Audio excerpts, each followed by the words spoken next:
Good evening. Welcome, everyone. I am truly honored to be the MC for today's celebration. As we all know, we are celebrating a lifetime dedication and leadership in the Department of Medicine. Not other than Professor Dato Goh. First of all, allow me to welcome all the distinguished guests. I would like to welcome Professor Dr. Awang Bulgiba, the Acting Vice Chancellor of the Dean of Faculty of Medicine, Professor Adiba, our honorary guest today. I'll introduce them about them later on in my speech. Professor Sanjeev Mahadewa, the Head of Department of Medicine, who have taken all the trouble to arrange this occasion.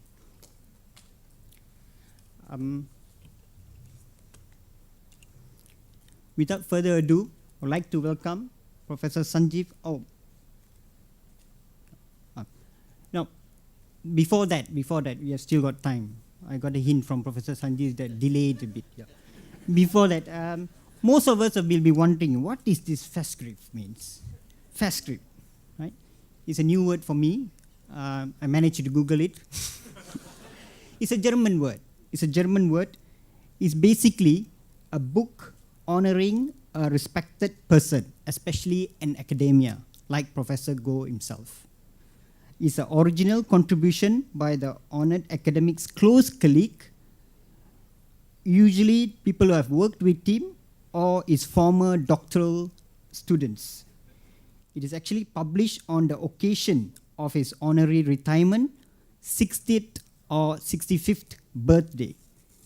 And actually it's a double show today. Basically it's also a retirement of Professor Goh. And let me tell you one more thing. Professor Goh's birthday is also coming soon. 60th birthday. It contains essay, writings related in some way to or reflects upon the honorary's contribution to his scholarly field. That's what Festschrift means. Now, without further ado, can I, Professor Sanjeev? I'd like to welcome Professor Sanjeev Mahadewa to give the introduction speech. Thank you.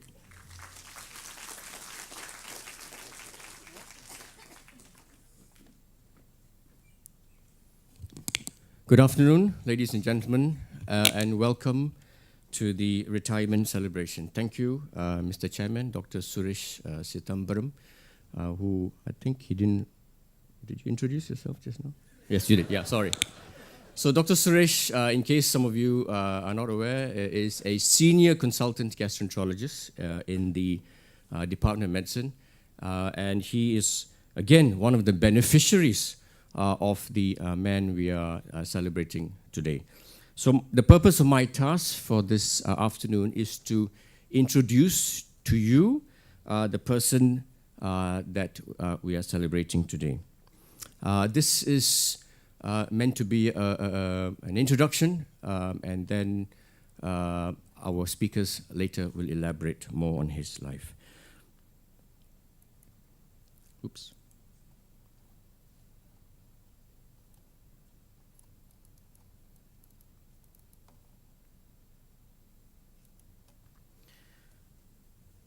So, ladies and gentlemen, gastroenterology is actually a very unique field in the discipline of medicine.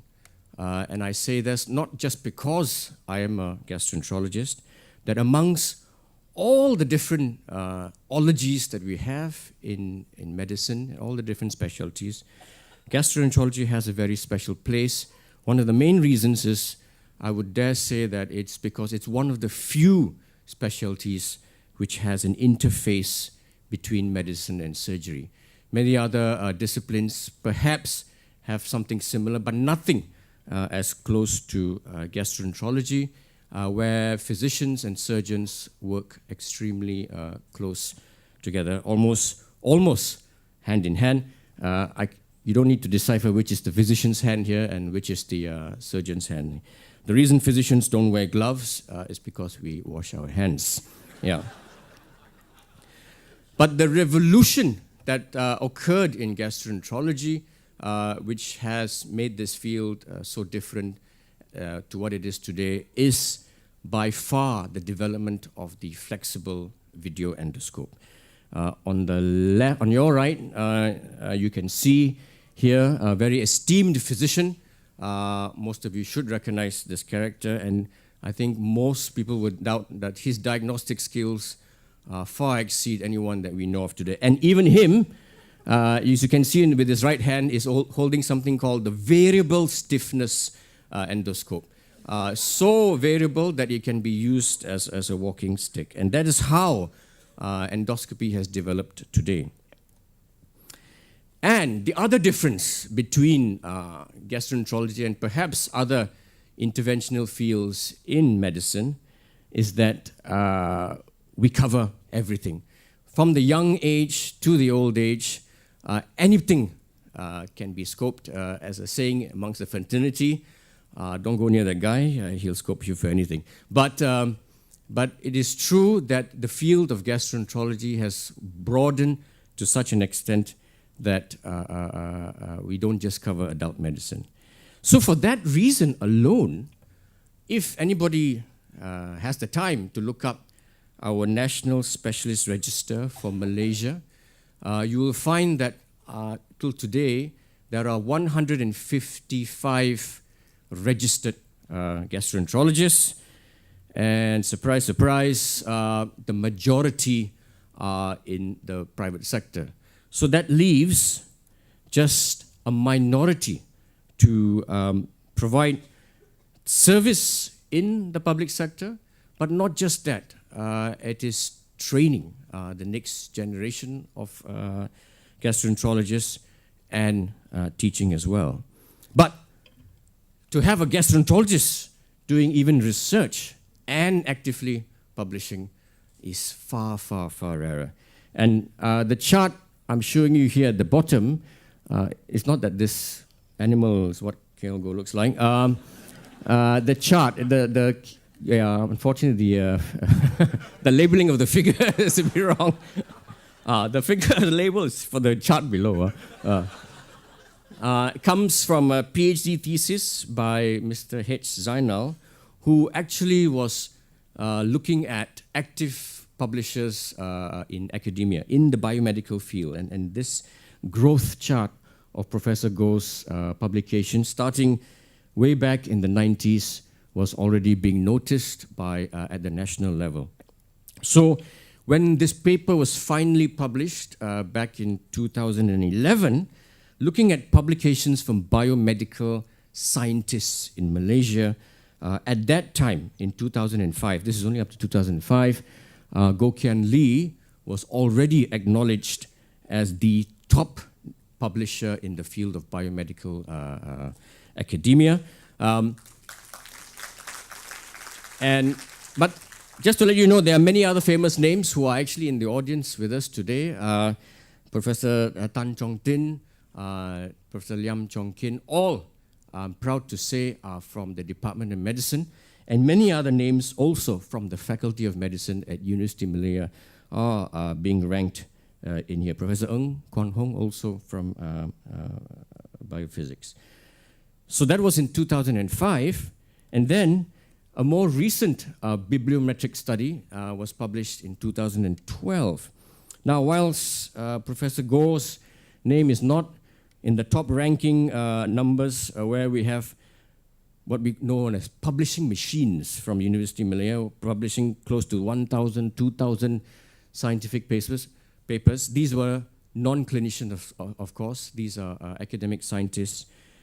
But if you look at this list, he's number 37. He is still the top-ranked biomedical academic publisher in Malaysia at this time in 2012. And what is also very notable, I hope you can see this, is that his citations were far, far higher than anything anybody in chemistry or engineering had at that time. So again, indicating the importance of his work and his publication, even as recent as 2012. Where are we today? In 2016, this is from UM expert, and I did check this with Professor Goh. He says he has lost count. So I hope this is accurate. But according to UM expert, he has 314 publications, a staggering amount for any biomedical researcher in Malaysia, out of which the H index is 34, and his cumulative citations are more than 5,000. So indicating one of the reasons why we are celebrating this, I'd like to use the word academic giant from the Department of Medicine, and certainly a biomedical academic giant in Malaysia. Not just that, not just personal research, but Professor Goh has been extremely active and productive in the Asian Pacific region as well.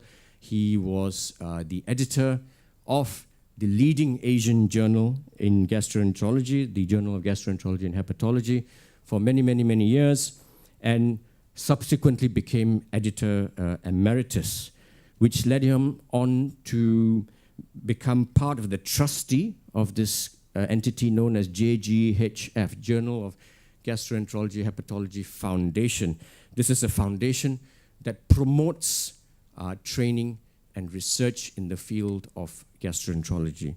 So Professor Goh has not only just been extremely productive just in Malaysia, but clearly promoting it out there in the Asian Pacific region. At the national level, and this is where many of us in the gastroenterology field have worked with him within and outside of University of Malaya, he has been instrumental in organizing top international level scientific conferences in gastroenterology. I've only got a few of them. There's numerous, goes back to more than 10, 15 years even. And he has been faithfully serving as a scientific chairman until very recently for almost all of these meetings. So extremely productive. But that is not where it ends. He went on to also get involved in organizations outside of Malaysia. And this is currently the leading organization in gastroenterology in the Asian Pacific region, known as the APAGE, for which he had served in this committee for numerous years, as initially as a committee member and then as president for more than 4 years. As you can see, this organization represents most countries which have the field of gastroenterology developed in those nations. He is currently no longer president, but in his presidency, again, promoting, teaching, research, and training in gastroenterology. Not only that, due to his active involvement, he also became the first Malaysian to be a vice president of the World Gastroenterology Organization. So this is an international body beyond Asian reach, and no such person has ever achieved that, a position which he held for almost 4 years as well. So, ladies and gentlemen, it's no surprise, and most of you are aware of this, that in 2011, he was awarded the Merdeka Award for outstanding scholastic achievement, for basically elevating the study and practice of gastroenterology and hepatology in Malaysia to what we know now as global standards.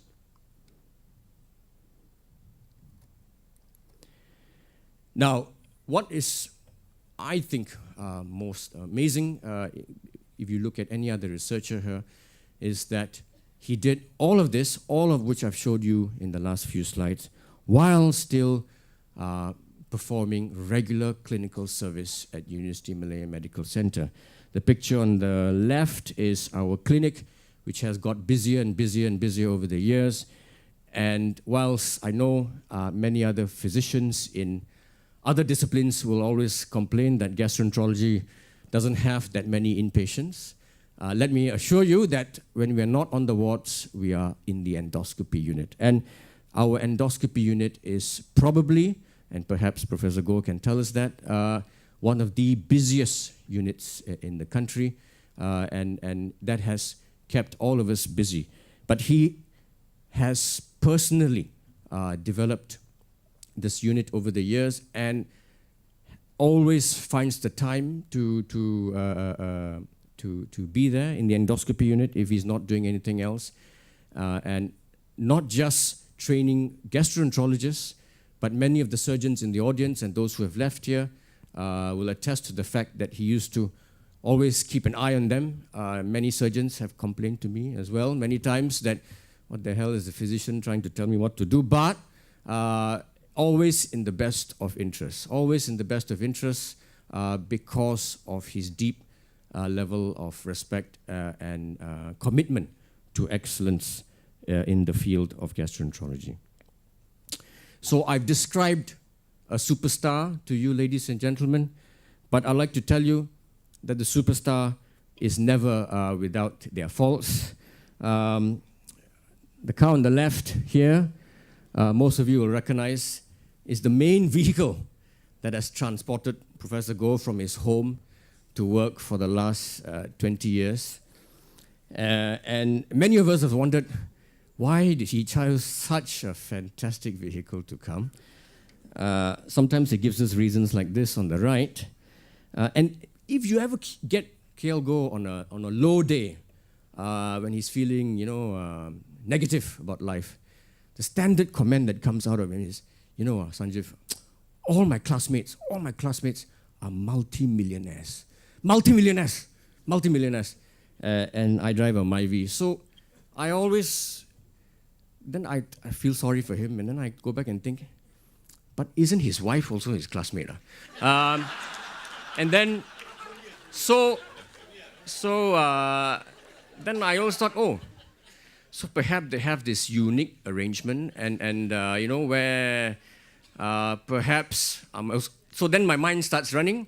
Maybe she has a very traditional parents and have warned her against the husband, because sadly to say, unfortunately, he has various risk factors, ladies and gentlemen, which is why perhaps her mother and parents advised her against sharing money with him, because he's almost 60 years old.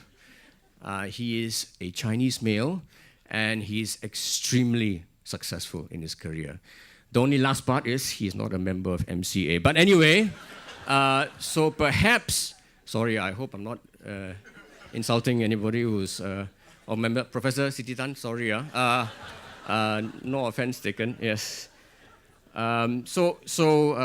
Today, until today, we still cannot understand why he drives such a humble car. But anyway, a great leader like Professor Goh has never been in it for the income. I like this. I got this from the internet, not something I came up with. But I think this is true of all great leaders and true of all great teachers. Teachers are not in it for the income, but they're all in it for the outcome. And what is Professor Goh's outcome? Well, I've shown you his personal achievements, but there's the non-personal achievements. And if you ask me, I think he has been single-handedly a great producer of clinical gastroenterologists for the whole country. And these are all some organizations who I feel actually owe him a great debt for developing human resources for their institutions. And lastly, the greatest of things that he has for his outcome is that he has helped to build up a gastroenterology unit from practically nothing in this institution. But more importantly, I already told you the challenges that gastroenterology has in Malaysia, and what we feel is that he has inspired us to not earn much money and stay in this public institution. So with that, ladies and gentlemen, thank you for joining us on this day.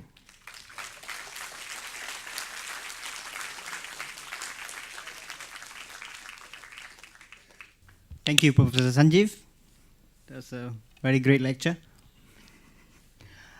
Without further ado, I would like to welcome Professor Dr. Adiba Kamaruzzaman, the Dean of Faculty of Medicine, to give a speech. Thank you.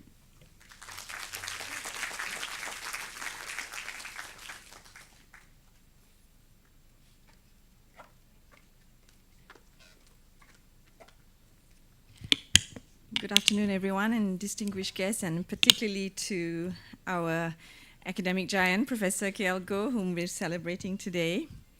Now, Sanjeev, that's a hard act to follow, but you've heard all of Prof. Goh's achievements, and I'm not going to repeat that, except to say that we actually picked, Sanjeev, quite a poignant moment, I guess, in terms of the cycle of academic life. Yesterday, we celebrated the graduation of 190 new doctors from the faculty, and today we're farewelling, I guess, one of its most celebrated output from University Malaya, Prof. Goh, who graduated in 1980. Now that your age has been told over and over again, I think I can say that.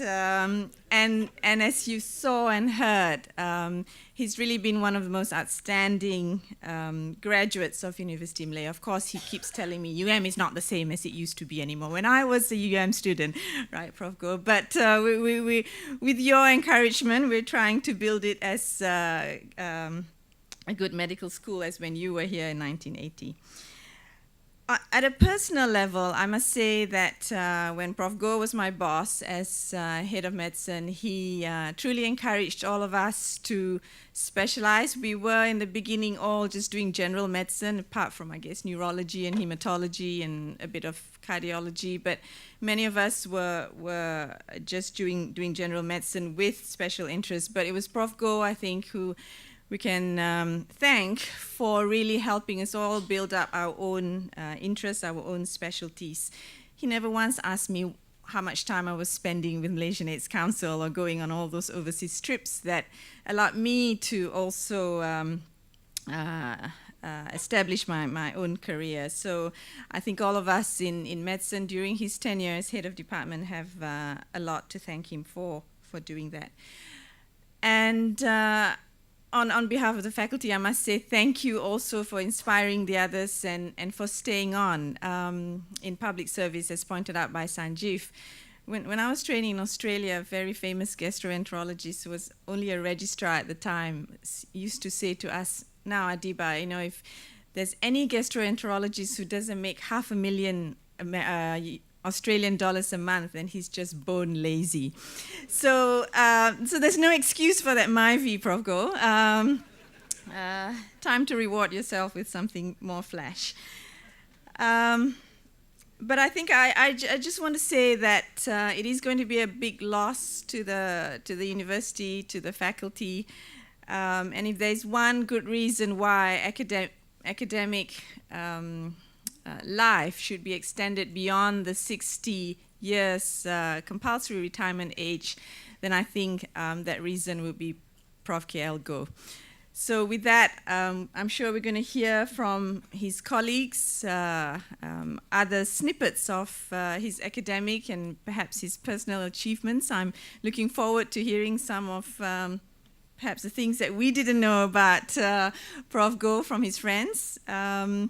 And once again, thank you very much, particularly from our friends from Philippines, Singapore, and two colleagues from Singapore who are here today to celebrate Prof. Goh's achievements. Thank you.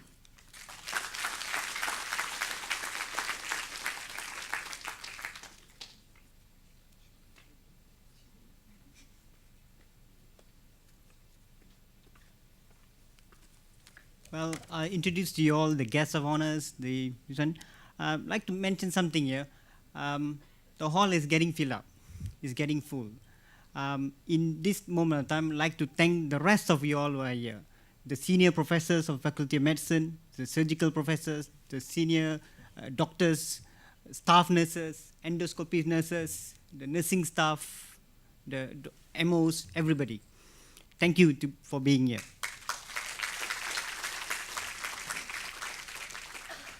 Let us proceed. I would like to introduce our guest of honor today. He hails from Singapore. His name is Mr. Dr. Vaikundan Rajaratnam. He's gonna present to us a talk, which I will. Before that, let me introduce briefly about this Dr. Vaikundan. Dr. Vaikuntan graduated from University of Malaya in 1980. He's a batchmate of Professor Goh. So it must be a good friend too. He's an orthopedic surgeon by training at UMMC. Otherwise, why would he be here? And later on, he pursued his training as an advanced plastic and end microsurgery in UK as well in US. He commenced as an academic lecturer in UM in 1986. Then he has worked in several subspecialty in UK before coming back to Singapore in 2011 as a senior consultant microsurgery and hand surgery. Currently, he works at the Khoo Teck Puat Hospital in Singapore. It's a great pleasure to welcome Dr. Vaikuntan Rajaratnam to present his lecture.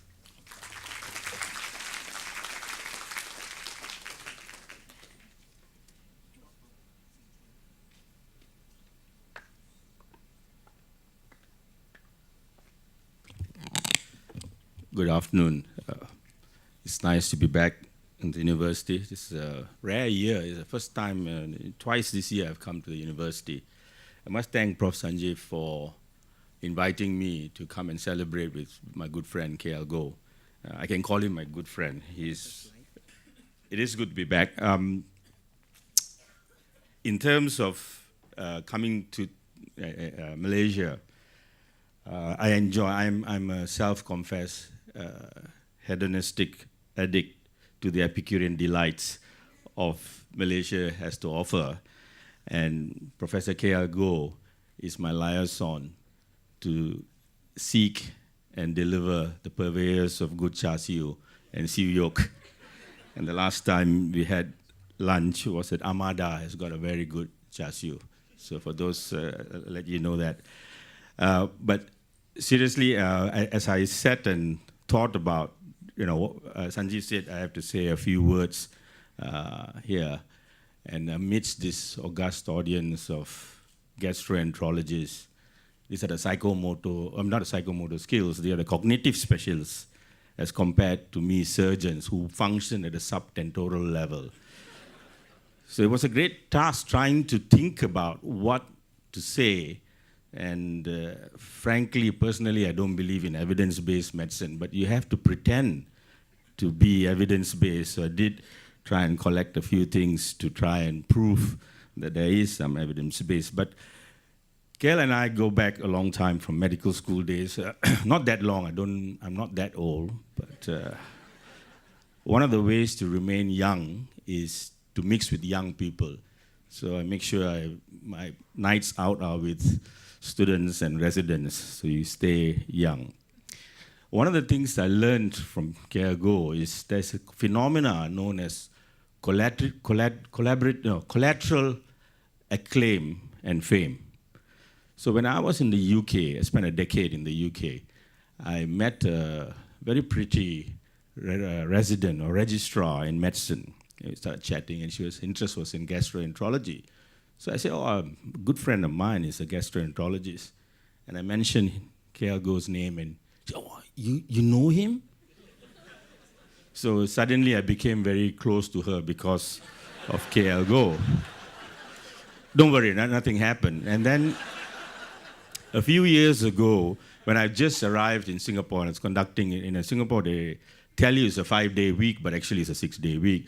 All workshops are done on a Saturday. So Saturday I'm in the hospital. I come from a small hospital in a remote village of Yishun in the northern part of Singapore. It's a Sleepy Hollow. So I was doing my workshop on a Saturday morning, and then I saw this big pageantry of people in robes with mortarboard and all that. And K.L. Goh was walking by. So I came out, and he obviously didn't see me, and as he walked past, I said, "Is that Professor Dato Dr. K.L. Goh from PJ?" He's from CPAC, PJ. But his name is K.L. Goh. So he said, yes. And then there were the leadership of my hospital, all the senior, the CMB, and everybody were there. And then he obviously came across and took a photograph together. And ever since then, the leadership in my hospital gives me great respect. So this I call, collateral, as you have collateral damage in Syria, you have collateral acclaim and fame, just being around KL Goh. And for the younger people, let me give you advice, just hang around him. There is a phenomena of collateral damage or collateral knowledge.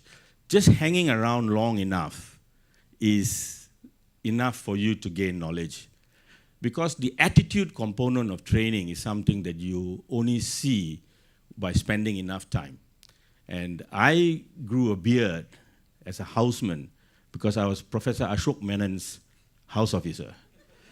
And if those of you remember Professor Ashok Menon, he's a great diagnostician and a great comedian. And I admired him so much so that I grew a beard. And till today, I maintain that beard. So it is important, and that is what is failure of the training program now, is the lack of apprenticeship. So if you go back to the days of Hippocrates, how do you train as a physician? You lived with the physician for 10 to 15 years. You cooked for him, you washed his clothes. And then at the end of 15 years, he slapped you on the back and sent you off to go and practice medicine. And that is the part of the apprenticeship program. I do apologize for this. Is it? Yep, excellent. Right, so how do I stand before this august audience and claim locus standi to talk about an academic as Professor KL Goh? So I'm not an academic, right? I'm a village surgeon from Yishun. So I looked back very hard to find what would make me able to stand and talk about KL Goh. So the only thing I think I stand here before this audience that gives me the locus standi in keeping with Aristotle's framework of ethos, pathos, and logos, if you want to engage in discourse. I was the bottom half of the class that made KL Goh look good.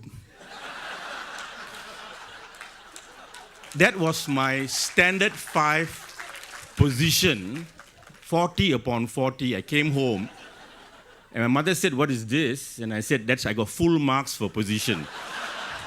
So she gave me an apple, and my father came back and slapped me.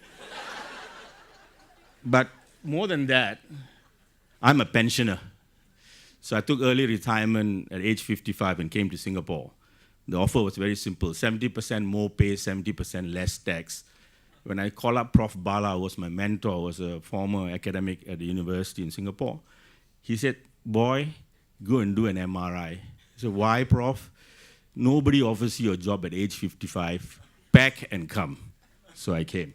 So that's my ethos, right? So I have a standing here to tell KL Goh because I am a pensioner who receives a monthly pension from Her Majesty the Queen, and so therefore you have to listen to me. Okay, your life's going to change, all right? Life is going to change. This is a major event, and it's not an easy event. I've done research on this, partly for my own reasons, and I prepare myself for those days. As a surgeon, unlike physicians who mature with old age as wine, but surgeons, we have a lifespan. So I'm still learning. I'm doing my doctoral thesis to do something else after surgery. So that's KL Goh. I think everybody has said this, but KL Goh, you need to sort your ResearchGate out. Your ResearchGate profile needs a lot of work. So I had to put the picture for him. This is from ResearchGate. It's an independent. I have links with ResearchGate. My son works for ResearchGate.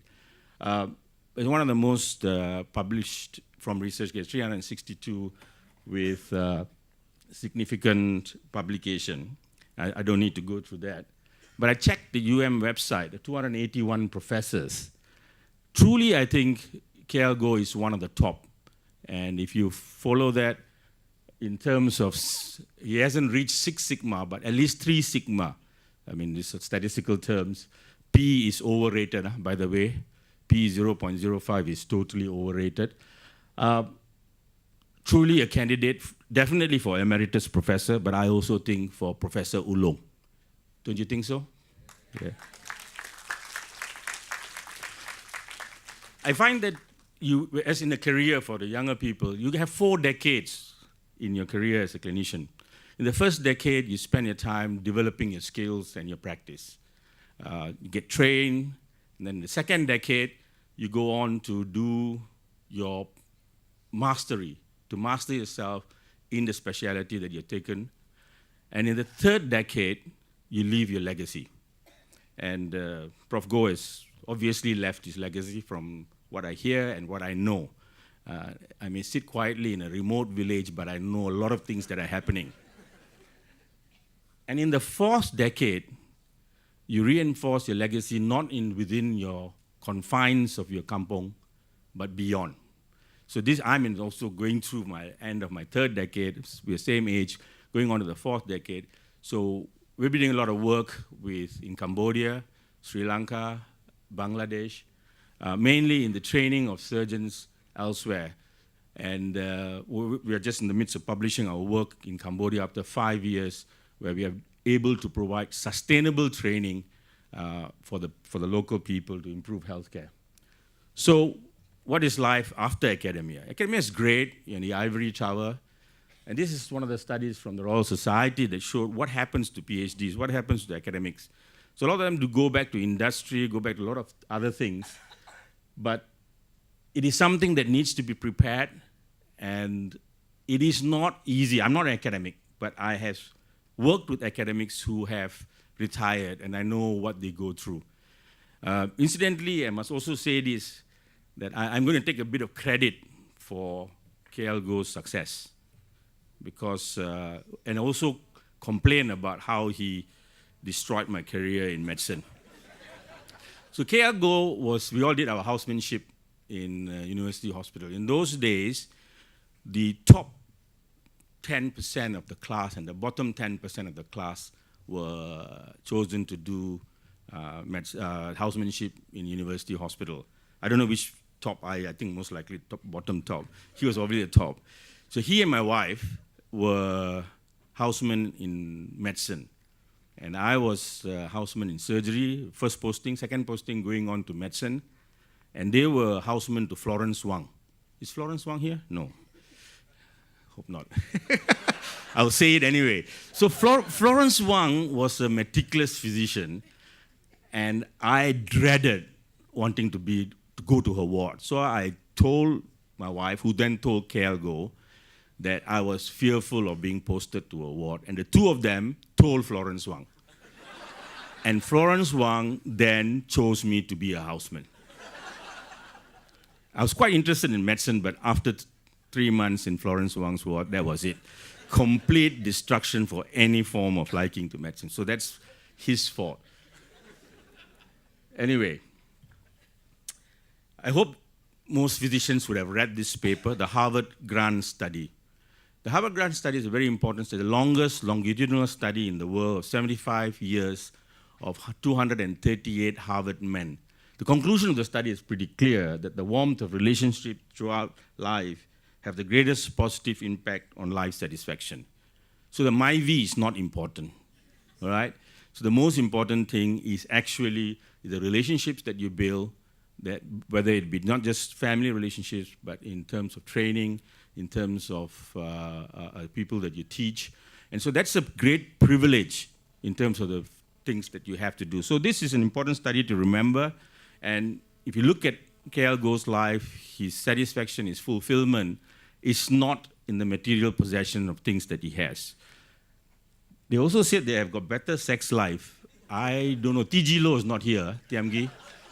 Professor Loh told us when we were in final year, one of the Friday CPCs, we all came, Friday afternoon CPCs, all we are interested to know what the diagnosis is. We spent the whole week looking at the case, and we came there, and then we waited, and Prof. TG Loh stood up, and then suddenly he had got this dissociative cognitive dissonance, you know. He suddenly said, instead of talking about, we thought it was Hodgkin's, non-Hodgkin's lymphoma, everybody was discussing, and then he stood up and said, you know, when you're young, you have a machine gun and no opportunity. And then when you reach my age, you have opportunity, but you only have a pea shooter. I don't know what he meant, but I think when you reach our age, you find that certain parts of your anatomy have got not much function. They got no recreational, procreational, or micturational use at all. So what happens after academia? I think the most part of your life is in clinical work. As a clinician, I got attention deficit disorder. As you would know, my attention span is very short. I only can spend about 10 years in a country. So every 10 years I move countries.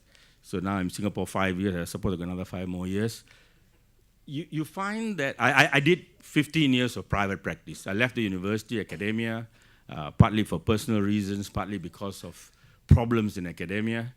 I resigned in 24 hours because when you're young, you're brash. I started hand surgery in this hospital, and one day a 10-year-old child was referred from Kanga Perlis to have a replantation of a thumb, and I was told that we had no anesthetic time. Prof. Gracie, I think she's gone, but they said that they were cesarean to do, and we couldn't do it, and then I resigned 24 hours. I went to private practice, made my money, most expensive surgeon in town, but it never provided satisfaction. Authenticity at work is an important component for the maintenance of well-being. And my wife made me watch. I told my wife that I got to come here and speak about KL Goh. They were very good friends, my wife and KL Goh. So she made me watch a 1-hour interview that KL Goh had on some YouTube. And I sat there. Last week I was in London with her, so we were watching the tube together. And one of the things that he said was the self-alienation that you had to achieve this success, waking up at 5 o'clock in the morning, reading and writing papers. And the other thing that they found in this study was work in accordance to your belief system. I'm just telling you, private practice is not the place to go, KL Goh. And you have to accept external influences. There's only one thing in your life that you have control over, and that's your mind. There's nothing else you can control. You cannot control your work hours, you cannot control your promotion, you cannot control, that's the system. You either like the system or you go and find another system. So satisfaction in life, in pre-retirement is all about health. In post-retirement, especially as an academic, research and creative work is what's all about. And the use of voluntary work. So I think it's time for KL Goh to look beyond the boundaries of university hospital. Woodlands Medical Centre and Hospital is opening. I'm empowered to give you an offer. So we looked at surgeons recently, just hot off the press, we just published this last week. We found that mandatory retirement age for surgeons is generally, we found the perception is wrong. Mandatory retirement age is sometimes you can't help it. That's what academia is all about. That doesn't mean you retire. Actually, life begins after your retirement because you got no longer the constraints of grant writing and the various constraints that you have. Unfortunately for surgeons, there is evidence at age 70 your psychomotor skills go down. So that's why I'm doing my PhD in education so that I can get out of here and do something else when I can't operate. As an educator, obviously, KL Goh is a great educator, so I will beseech him and encourage him to continue without the constraints of academia. And teaching doesn't have, I love teaching, though I'm not an academic, so I consider myself a teacher with no students. In the remote village of Yishun, very few students. But I have students all over the world. So going online to teach. So the creation, there's a big phenomena. So last year I finished a master's in instructional design and technology. So open educational resources is the way forward. And the wealth and wisdom that KL Goh has, it's time for him to convert that to open educational resources, allow for universal access, and teach everybody in the world. Now everyone can learn. So how do you do research without being in academia? You can. ResearchGate, I'm not paid by ResearchGate, I can assure you, provides you the avenue and platform to help and assist people to do research through your wisdom. Because at this moment in time, you don't need to do the hands-on research. It's to provide the wisdom and to provide the questions. So, but 14 years ago, I met this guy on ResearchGate. He's a Sri Lankan surgical trainee doing his master's. He wanted some help. So I supervised him on his master's from the UK, never met him before. And 2 years ago, then he passed out. He became a faculty of the University of Paradena in surgery. I went over to Paradena to run a workshop. And that's how the collaboration helps to achieve certain things.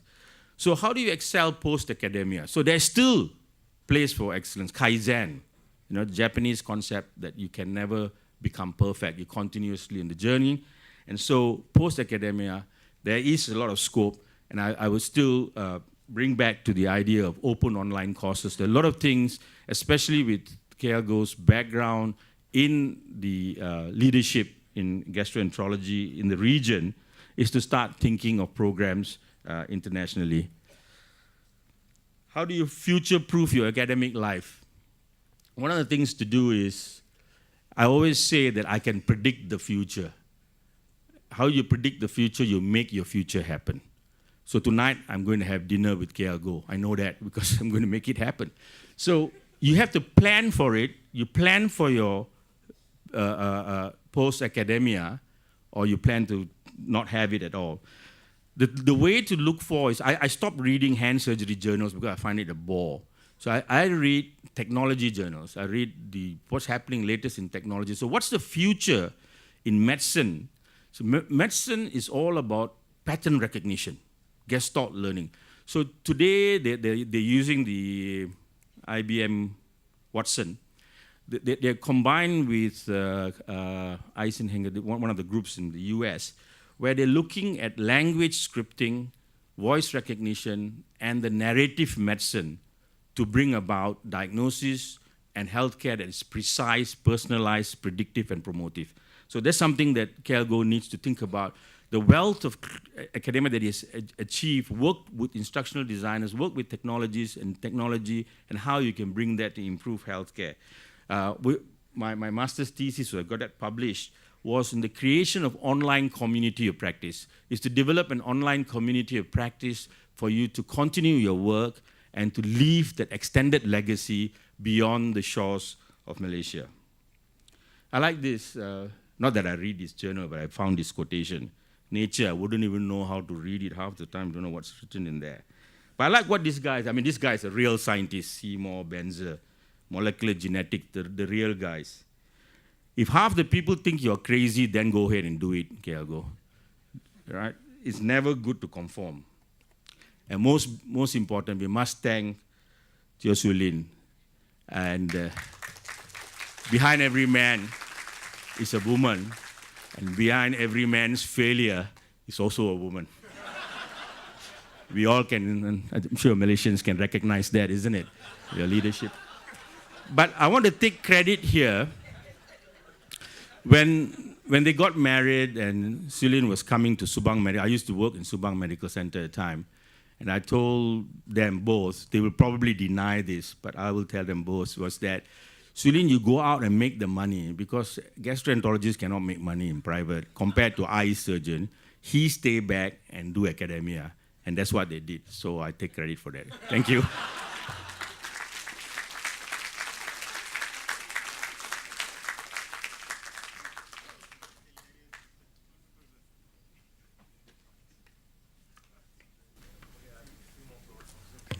I hope all of you agree. This was a very hilarious and wonderful lecture from Dr. Vaikuntan.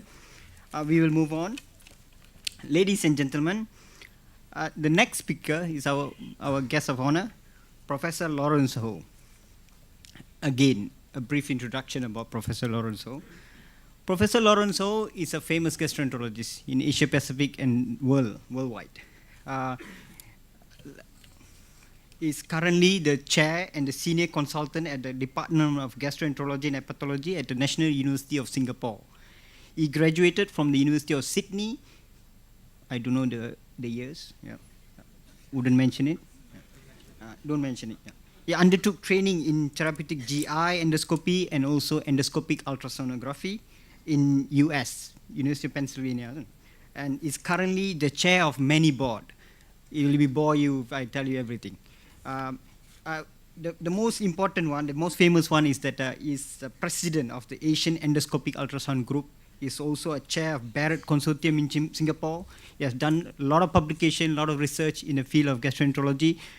Ladies and gentlemen, please welcome Professor Lawrence Ho.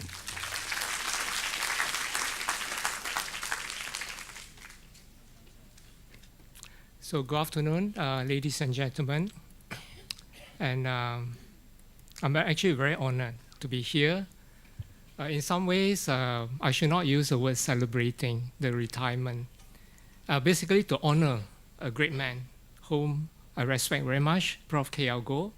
So indeed, I first met KL, in fact, in Singapore.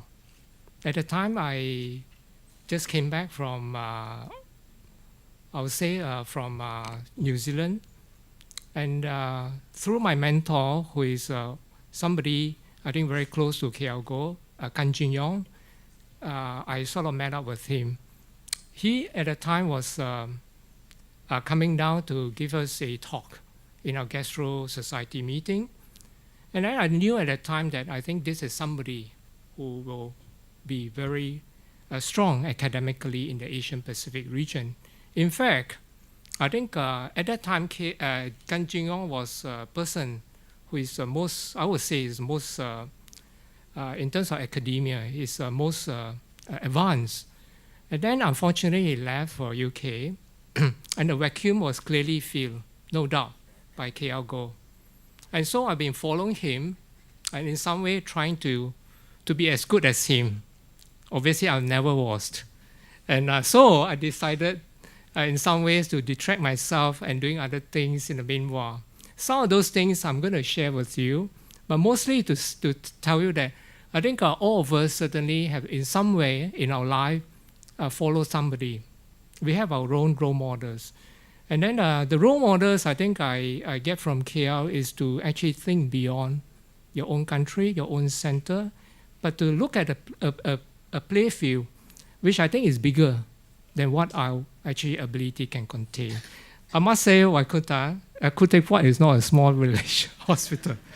So I think the play field is actually bigger than we can imagine. I think KL clearly has carved himself a very significant play field. He looks at Asia and he looks at it as something that he can actually expand his capability. And that's something that I actually learned a lot from working with KL. So I think today I'm just going to actually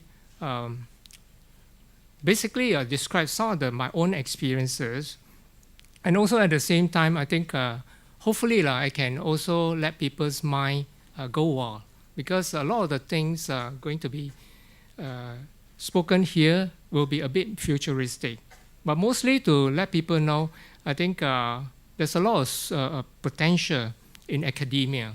So I think I hope KL will continue to be very active in academia. So I think when we look at endoscopy, I think Sanjeev told us about endoscopy. We can scope anybody. And certainly I think, in fact, it's not really something which is that evil, as Sanjeev put it. Endoscopy is but a way, it's a camera, which we need to look at. Because I think if you look at, by nature, we are all clinicians. We have to do diagnosis, we have to do treatment. So how do we do it?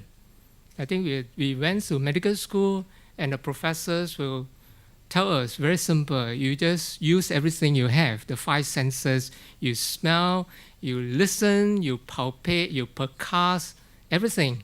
And finally, use your best mind to put all these findings together, come up with a diagnosis. So I think same with gastroenterology. We have to make diagnosis, but we can't because we cannot go inside. So I think that's where the evolution of endoscopy came about. And then it allows us to now put the eyes inside. So the scope is just a camera going inside. And obviously, I think that's only allows us to do diagnosis. But further than that, we started having to deal with problems when you see problems. So again, the endoscopy provided a conduit for us to do treatment. So this way, I think it's just the way it is. If you think about that, Japan became giant, no surprise, because it's giant for all the camera companies. The Olympus, Canon, whatever, Fujinon.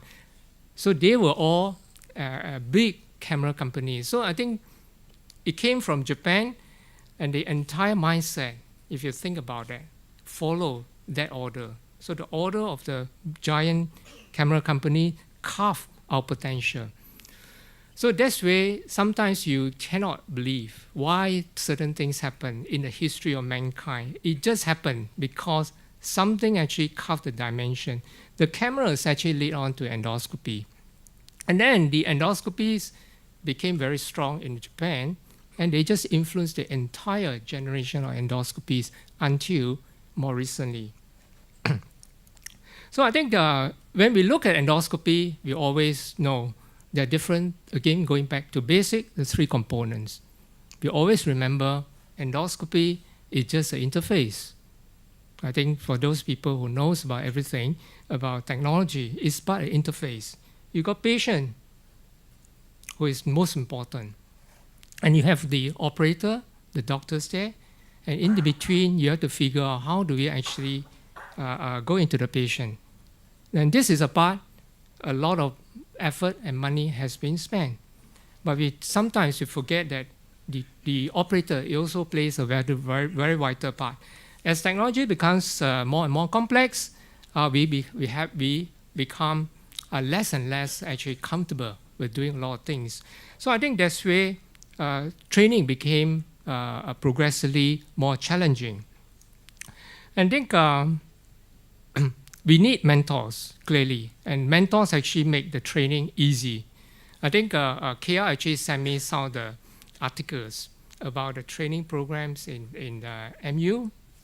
And certainly, I think I look at the whole thing, I say, wow, he did a lot for many trainees, both locally as well as internationally. This is something I think no technology can replace, because even if you have spent a lot of effort and time in coming up with technology, but ultimately the person, the users, have to be good in maximizing the yield from this technology. So I think to that, I think he has really done a lot. And just going back, I think we used to be there behind the West in terms of training. But I think recently we've been very fortunate, because I think with whatever reasons, we are slowly catching up, because there's a need to catch up with the training in order to put us on par of the advances in technology. And this is where I think Suresh mentioned a bit about the AAG. And I must say that KL actually has been very supportive of this thing. From beginning, I think we formed this in 2013. I think he got wind of this thing by 2014. And straight away, he volunteered Malaysia to be his guinea pig. And in fact, it is the first one, the first workshop for AAG to be in Malaysia. Can you imagine that? We were actually trying to form this group, and then we were trying to get so-called the trainers and trainees all sorted out. And by 2014, I think even 2013 December, we held our first inaugural workshop. And it was actually in KL. I think Ida will probably remember. Yeah, I think I won't tell you the story behind. So Ida have to say, write to me to say that we'll have to organize this. So I think after that, I think the waves of this sort of training workshop just went wild. And we clearly anchor this AAG as the signature training program in the Asia Pacific for EUS. So I think the strategy as we evolve, I think clearly is quite attractive, because we didn't know that behind everything else, we were actually adopting the Uber technology at that time. So essentially is we got people who are interested to train and people who need training, and we put them together all over Asia Pacific, and we match it. We have a central station to match all these people, and they fly people all over the place. And so I think we could match the basic people, we could match the trainers, we could match, and also those people who are interested in doing intervention. So I think the model, I must say that since then, has been adopted by other groups, like MBI group and the surgeons and so forth. So I think in this way, I think we should be proud to say that we are now in the forefront of structured training program in GI endoscopy. So I think KL clearly knows the vision. So there's something about him. He knows how to pick the correct thing to go for. And I think we actually have this achievement which surpassed what the Western people have been trying to do for the last 10 years. So the other thing is coming back to technology. And this is something I would say that many of us certainly have the potential to do good in technology. I'll come to the last part, the conclusion, why I believe so. Because we are Asians, okay? So we are actually in some ways disadvantaged either because of small size, resource, and so forth, and we cannot compete in some ways with the West. But in technology, we have advantage. And I heard a lot from Wakutan about, I think, technology. He reads a lot about technology. So I must say that also influenced in some ways to do academia because of that reasons. We know about a lot of advances in endoscopy, from the camera putting in, and then to a lot of procedures and so forth. And the focus before was lumina. And clearly there's a space which we have not really truly explored. That's the transluminal space. And the transluminal space is important because I think surgeon has actually been dominating this space from outside for a long time, and endoscopy has not. So that's where I think for a lot of time we wonder why we cannot actually do together with a surgeon. I think Sanji mentioned about the handshaking.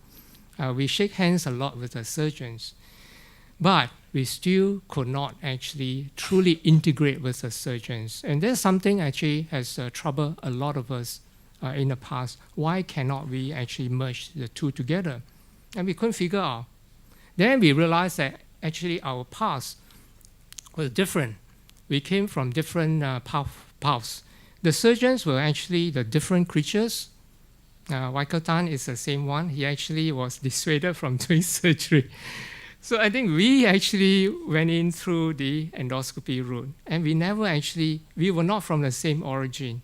And then trying to put these two groups of people together was a real challenge. But more importantly, when we look at it, and then we couldn't figure out why surgeons were so calm in the OT and we were so stressed out in the endoscopy center. And we couldn't figure out why. And then suddenly we realized that, actually the culture was different. And the surgeons, most of them originated from the West. And they are beef and stick people. Okay? So they use two hands, no wonder. So now we understand why they were different. Japanese were camera people. So they only know how to use their eyes. So they ended up only focusing on the eyes. So that was our problem. So no wonder we can never will be. If we continue the way the Japanese told us, we'll never be as good as the surgeons. So then the question becomes, okay, how do we then change this from one arm to something we are very good in, which is chopsticks? So we still have advantage because chopsticks is actually converting one arm to two arms. So that's a challenge. So at the time, I think, again, in the early 2000s, I wasn't reading a lot of technology books, but I was thinking about all these things. How do we actually, as a small country, I'm a Malaysian, but I work in Singapore like Waikatan. So how could we, as a small country, do as well as the West with no additional, I think, workload, technology, anything? Just plain using the mind. Can we be as good as the surgeons? Can we be as good? So I think that's where the thing is, can we actually try to bridge it and then somehow put two arms inside? Because after all, as I mentioned before, diagnosis is using 5 senses. We only have managed to put 1 sense in. Doesn't make sense to me. And then operating, you cannot be putting 1 arm in. That doesn't also make sense to us. So how do we actually put 2 arms in? So the only way is to string yourself with all the computer way, okay? So that was where we created this first endoscopy robot called the Master and Safe transluminal endoscopy robot.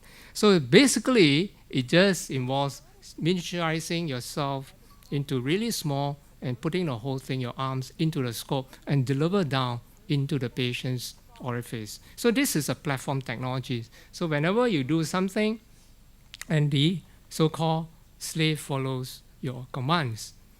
And then with that, we finally, I think after many years of animal work, we finally performed the world's first. You see, from Singapore, we actually managed to become world first in something, endoscopic robotic ESD. So that actually involves real patients with early gastric cancer, where we managed to actually do it in Hong Kong with the surgeons, the Hong Kong surgeons' help, and then we did this surgery live in the live demo.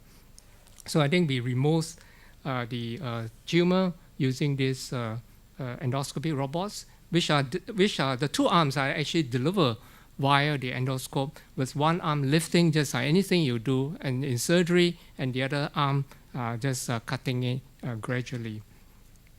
Okay, so the whole thing was eventually removed and so forth. Okay. What is actually the value of robots? Of course, many people, the so-called Japanese who are samurai, they can actually cut a lot of things from the whatever knives they use.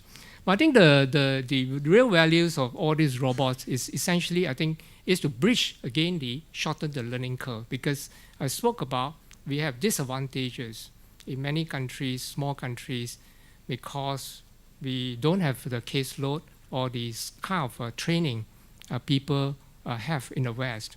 So that's where sometimes we have to shorten the learning curves and mimic as much real life as possible. Similar to all this iPad, almost zero learning curve required. So that's the kind of thing we should try to aspire to do in future.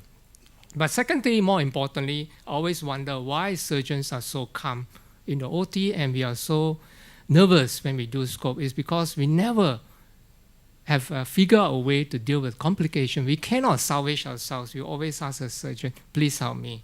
So at the end of the day, we have to use two arms. That's the conclusion we have to finally accept. Okay, so that's where we hope eventually to use a robot and just do everything the surgeons do. God gives us two arms, so for goodness sake, just use the two arms. So that's where I think we started this journey, and since then, we're proud to say many people follow us. Some actually literally copy us. So we have from Belgium group, Endomina, from the West, all these different companies came up. They came out after us. But fortunately, we found the patterns in different areas now. All these are flexible endoscopy robot. And even the big boys, this is intuitive. Just recently, to say that they are doing what the word, can you see that? A secretive startup. Okay, clear for use. And the Google and Johnson have been going into it, very similar to ours. Okay, our inspiration came from the Singapore chili crab. They are trying to mimic the Singapore's chili. Not very successfully, too big. Okay, so I think again we say that with that we are hoping laparoscope has this thing, Notes in future has the so-called robotic endoscopy robot, and we're happy to say that I think in this way Asia has actually contributed to the event of flexible robotic endoscopy. So I think further than that, that's the other thing. I think about academia, why I enjoy academia. Because we solve a lot of issues we cannot solve. So the other big thing that we always wonder, why is training so difficult in terms of making decision? It's because we cannot, actually we cannot make diagnosis real time in terms of trying to get certain things like pathology and so forth on the spot. So the real time has become a big challenge, and this is something that we also have been trying to work on. And the solution is actually involving something which is optic lighting.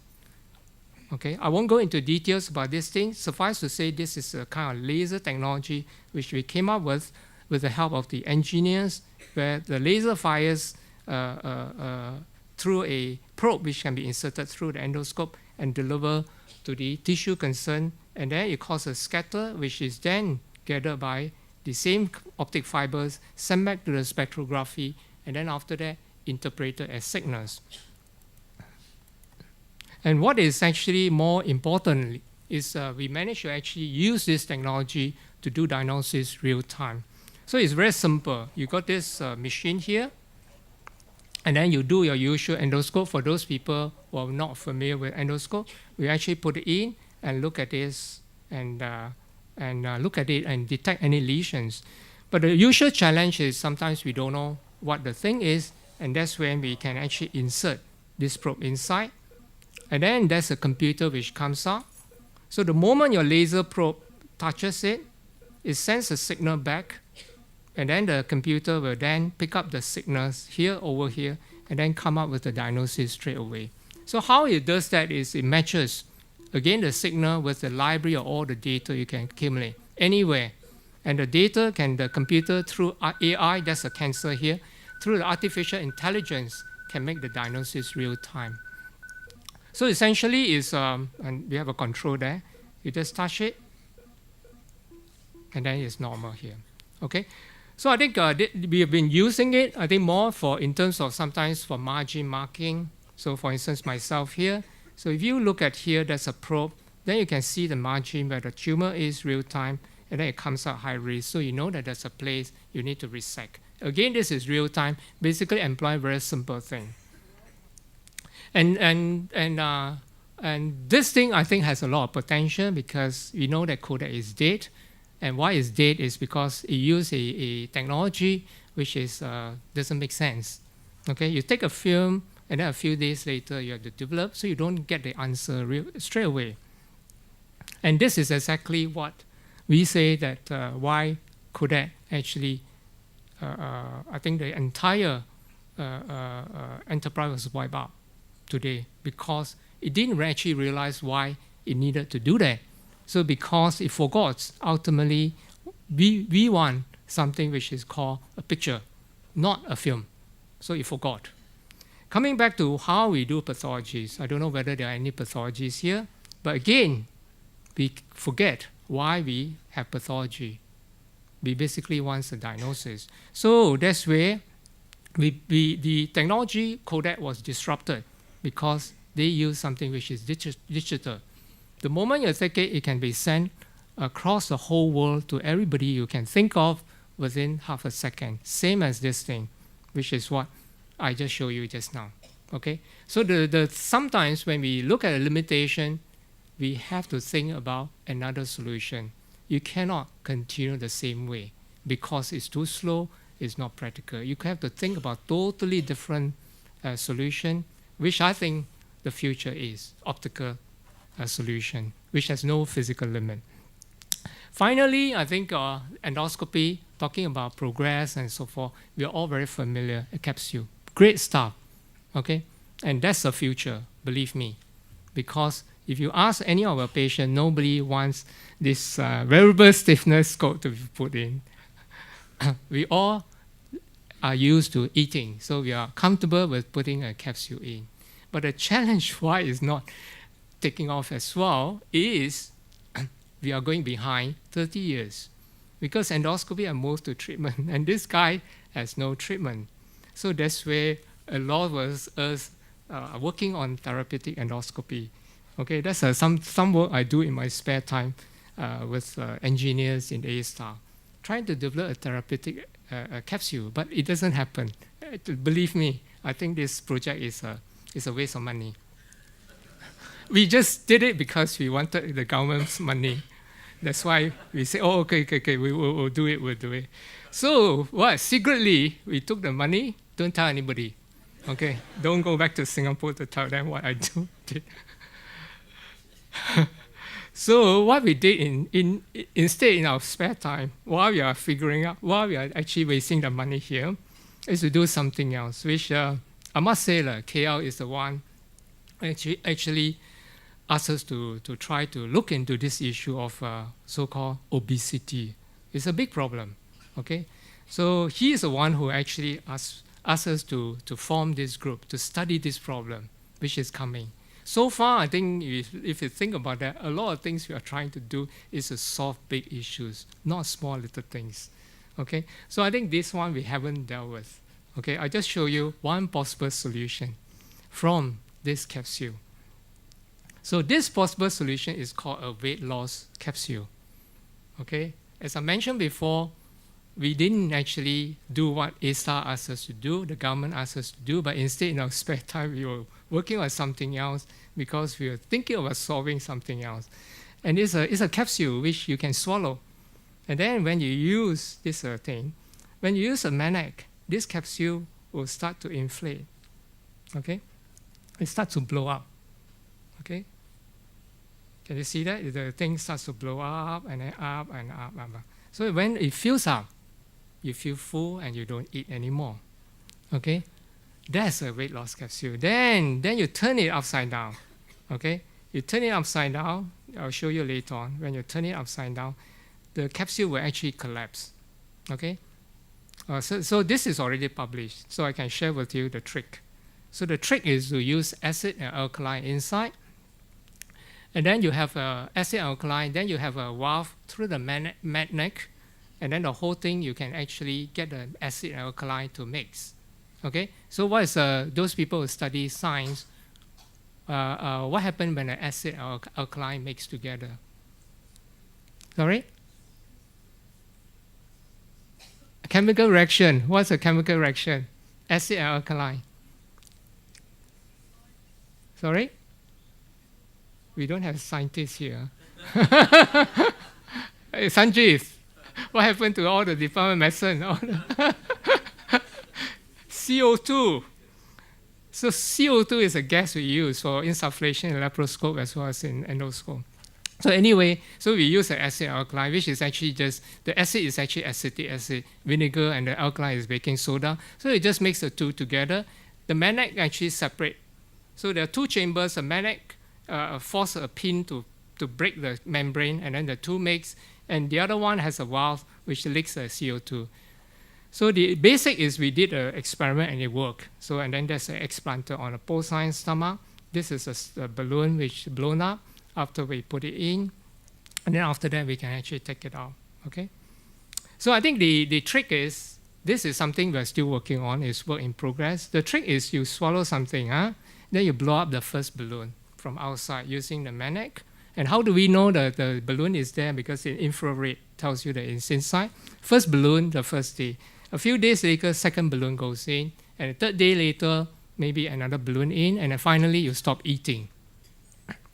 So when you want to start eating again, you just one by one release the balloon. Okay?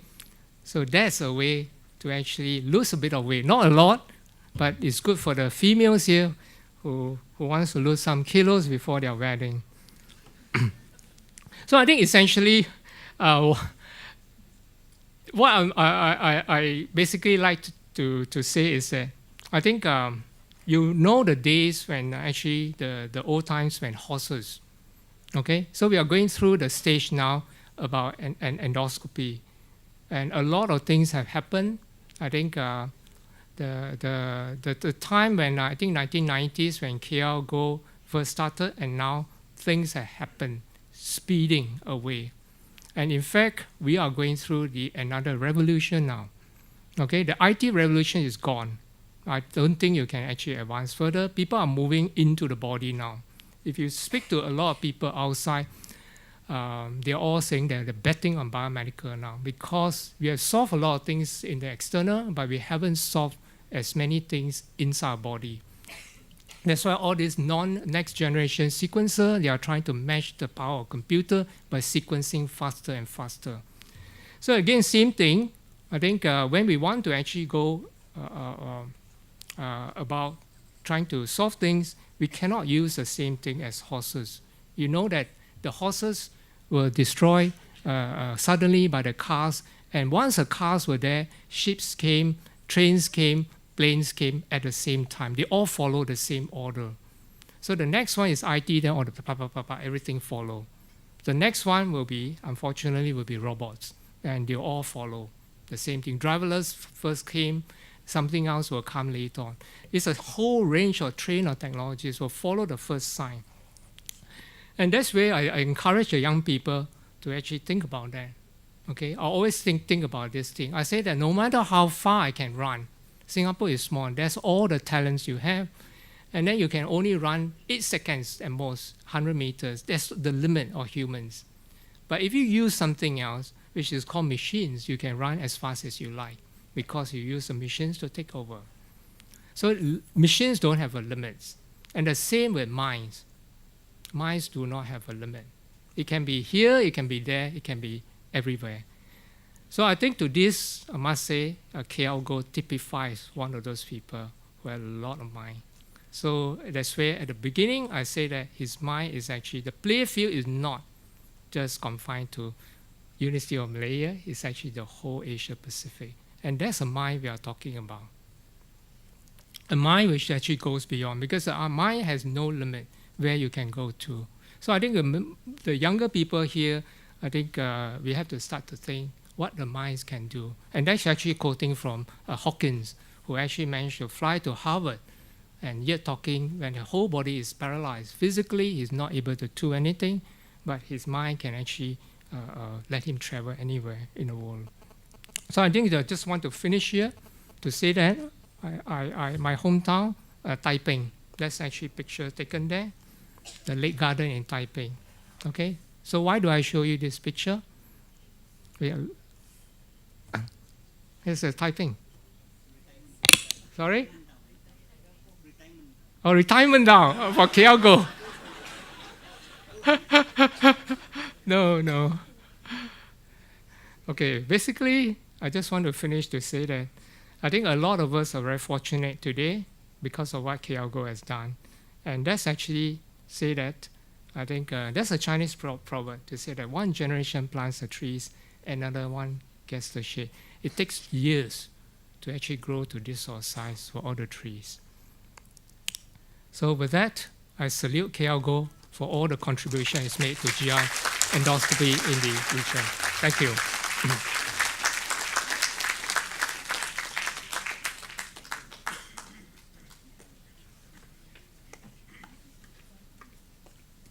We are keeping up with time. Ladies and gentlemen, our next speaker is from Philippines. When he came in, before we start the function, I asked him, what do you want me to talk about you? Is there anything that you want me to omit? Like, for example, your age? He said only one thing. Just tell them I'm a childhood friend of Professor KL Goh. What does he mean by childhood friend? They grow up together in gastroenterology. They were a child, they were adolescent, they were adult, the men, now they are the grandfather of gastroenterology. Ladies and gentlemen, it's a privilege to introduce to you all Professor Jose Solano. Professor Jose Solano is a famous gastroenterologist from Philippines. Is currently the chair and the senior consultant in gastroenterology in the Santo Tomas University in Manila. He was the past president of Philippine Society of Gastroenterology. He's a senior therapeutic endoscopist, and he has published numerous publications in field of endoscopy and liver disease. Ladies and gentlemen, Professor Jose Solano will be talking about the changing epidemiology of GI and liver diseases in the Asia-Pacific region. Please welcome.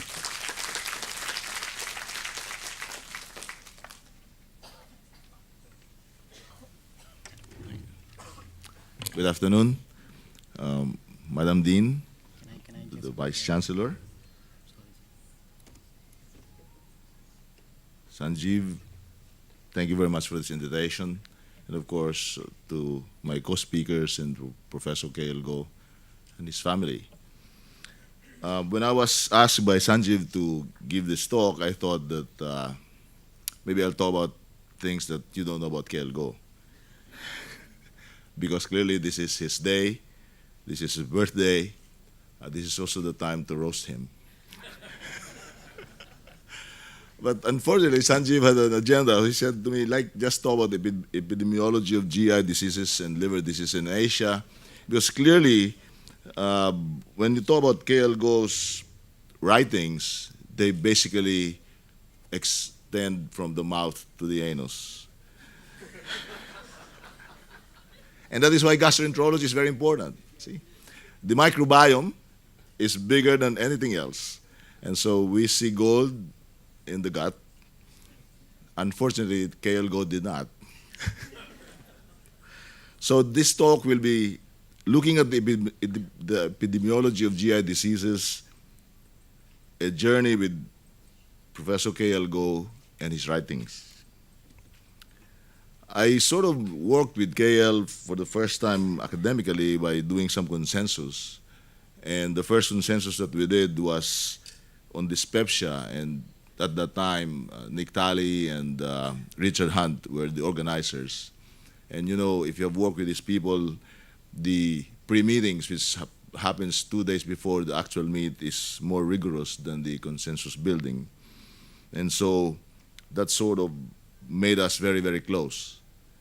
And however, we met maybe a year or two before that, basically because of our love for, at that time, therapeutic endoscopy. We went to the same center. He additionally went to Amsterdam as well, and did a lot of ERCPs. I trained in the liver in Japan, and I thought that I was a hepatologist in the beginning. But then when I returned to the Philippines, where hepatitis B and tuberculosis of the liver were so rampant, we cannot do anything in the hepatitis world. We were treating hepatitis B in Chiba University with ganciclovir and all the other antivirals, and we never had successes. And we even used foscarnet in some of those experiments, and we realized later on that they were poison.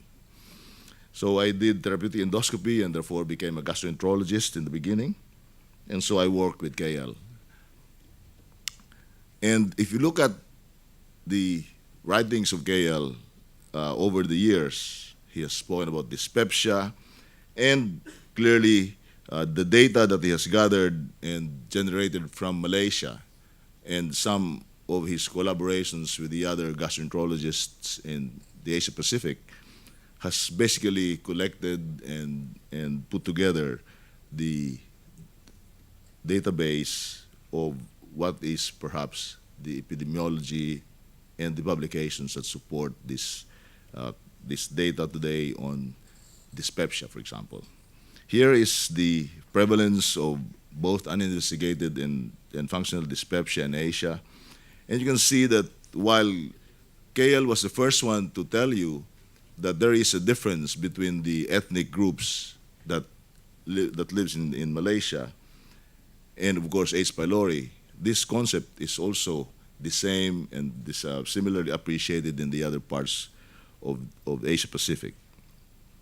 For example, Korea, where H. pylori is very, very prevalent, and yet functional dyspepsia is a small percentage compared to the Chinese, for example, or the Malays or the Indians in Malaysia. Gastroesophageal reflux disease is one disease area where KL really made a killing. He had published maybe about 100 papers on reflux disease. And I tell you that he was the first one, of course, in addition to the people in Hong Kong, who made a lot of work on reflux disease. He has described to us how the Southeast Asians perhaps behaved compared to the Brits, to the complaints of heartburn, for example, and the lament that we cannot describe heartburn in Asia very well because we don't have a vernacular word for that. And of course, easily and early on, this has described obesity as a risk factor in the causation of reflux, and of course, later on, even in the liver. I saw this slide from the internet, and it seems that Malaysia is the capital of the world. I don't know how it is, but I thought that the Filipinos eat a lot. Is this genetics? But clearly, we need a lot of work with Lawrence here doing his capsule endoscopy and balloons, and maybe even some surgical endoscopic procedures to make sure that the obese individuals in our midst are able to control their BMIs so that they live longer and happier. Here is, for example, a publication by KL on the perspective of GI of GERD in the Southeast Asian region. And clearly, what you see is a doubling of the prevalence of either erosive esophagitis or reflux disease, depending on which studies that have been published. And this is, of course, clearly because of our diet, because of our obesity, and maybe perhaps many other issues that are not yet described in Southeast Asia. And therefore, for the young members of this crowd here, I've always said that aside maybe from robotics, motility is still one area where you can still be very famous. And of course, KL has been in the forefront of many consensus statements in the Asia-Pacific region, published in very respected journals in the world, and collaborating with the biggest names in this field in the Asia-Pacific region, in North America, and of course in Europe. The H. pylori story of KL is, of course, also an outstanding story. In fact, because of these ethnic groupings in Malaysia, he was able to describe to us that even if you are living in the same community, if you are exposed to different environmental factors, then clearly disease outcomes are different. And Richard Hunt had always been very vocal about the KL Go enigma, he calls it, where you cannot really seem to explain why an Indian does not behave like the Malay or the Chinese in a very, very contained community like Malaysia, even if they are exposed to the same pathogen. And so KL has brought to the front, for the fore, the idea that indeed, if you look at very closely these subpopulations, you can learn a lot. You can learn a lot about their pathology. You can learn a lot about how we treat them. And most importantly is you're able to publish a lot. He has done so much work in Helicobacter pylori, for example, has worked with the biggest names and the brightest luminaries in H. pylori in the world, and clearly has done a lot of publications in all these fields that are related to H. pylori. Peptic ulcer, for example, is diminishing and increasing reflux esophagitis prevalence in this part of the world, and of course, the diminution of gastric cancer and the increase of esophageal cancers. I am very impressed by this paper by KL because as a clinician and as a researcher, he has brought to the fore again the emphasis of public health in all the things that we do. He is not with government, clearly, but all of these publications can be used by technocrats in order to craft certain policies so that they can affect the entire nation. By educating our physicians in the field and by teaching them how to treat Helicobacter pylori, for example, we can see that in Asia today, there's a decreasing trend in gastric cancer. Is this because of less exposure to certain nitrosamines that are as part of the diet, which I don't think so. But clearly maybe this is part of the campaign on how to detect H. pylori and how to treat them properly. We have one paper that we just published from my center, for example, that there is a significant association between the diminishing prevalence of H. pylori in our center and the detection of gastric cancer in the same unit. And so our success in H. pylori education as well as in eradication may have led to better public health implications. He has also published a lot on the treatments. And I think if you look at how many papers and how many treatment strategies KL has published, you'll be astounded. Once in a while, I drive home to my house, and I always wondered, I thought that H. pylori is diminishing in prevalence in Asia. Where does KL get all his H. pylori patients, you know? He has 100 patients in one paper, and I cannot understand how he is able to harness the forces in this building, for example, in this campus, to bring all the H. pylori patients so that they get tested, biopsied, cultured, and then treated. That just drives the fact that he is a good team leader and that he's able to inspire his people to do better, to do work, to do more work, so that you'll be able to finish a study population of about 100. And here, for example, is the antibiotic resistance patterns of the 4 most commonly used antibiotics for H. pylori eradication. And we are also worried about the resistance rates of the indiscriminate use of antibiotics in the H. pylori population or stomachs. And very interesting that at least in Malaysia, only metronidazole has a problem and all the rest of these antibiotics are not. And he has given us and proven to us many rescue therapies that we can use in case we fail in the first trial that we do. And again, thanks to KL and his persistence, we are able to get some additional armamentarium in the treatment of H. pylori.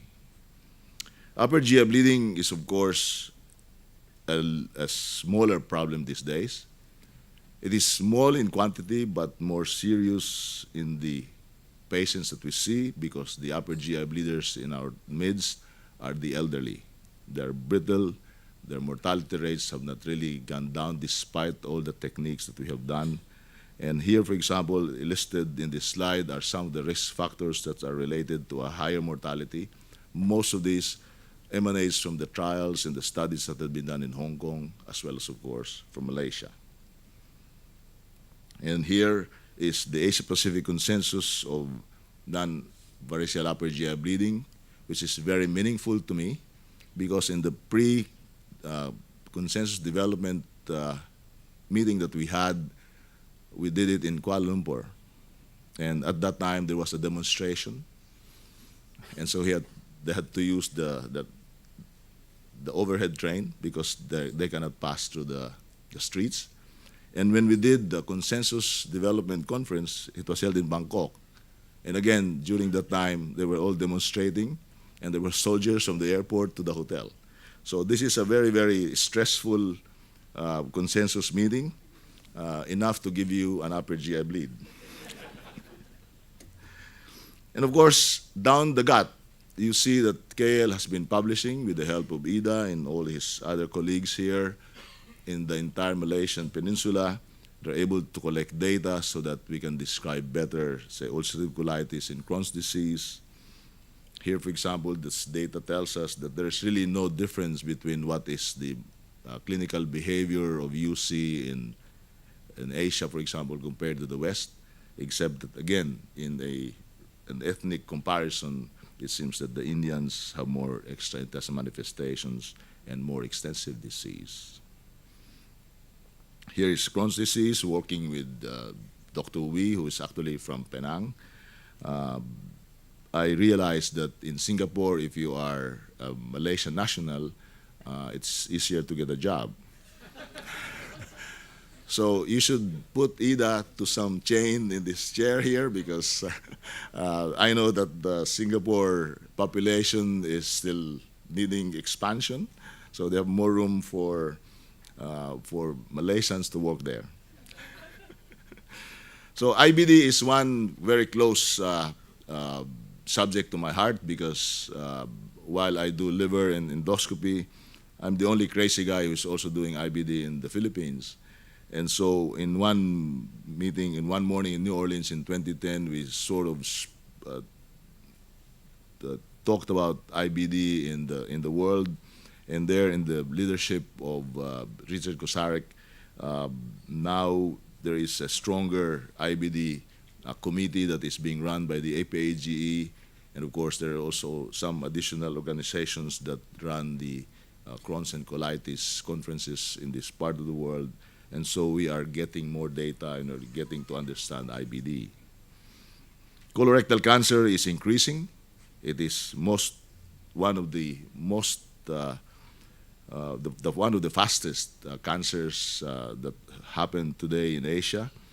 In the Philippines, for example, it used to be number 5 10 years ago. Now it's number 3 as a killer cancer among men. And that is not different from all the other parts of Asia. And here, KL has also been doing a lot of work.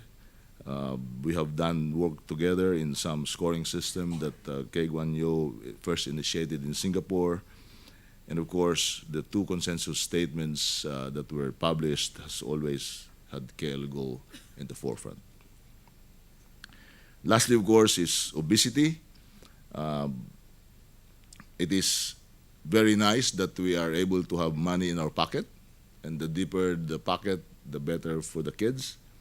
But here, it's an alarming situation because in Malaysia, for example, maybe the genetics plays a little bit more into the obesity problem here, but clearly, of course, affluence. Now, KL has done with Sanjeev here a lot of work on NASH and NAFLD, and in fact, in the World Gastroenterology Organization global guidelines, KL Go was also very much in the midst of that participation. Now, he has also published in pancreatic cancer. Why is he going to the retroperitoneum? It's because he is an expert endoscopist. Here, for example, is a picture of one workshop that I did in 1997, long time ago. Look at KL Go, he looks very young. Maybe that's why Sulin really liked him. You know? And he was with his teacher and our teachers. And I suspect that I was the one who was taking the picture because I wasn't included here. But this is our first attempt to do an endoscopic workshop in the Philippines. And we continue this, but I think KL has continued his workshops for much longer time.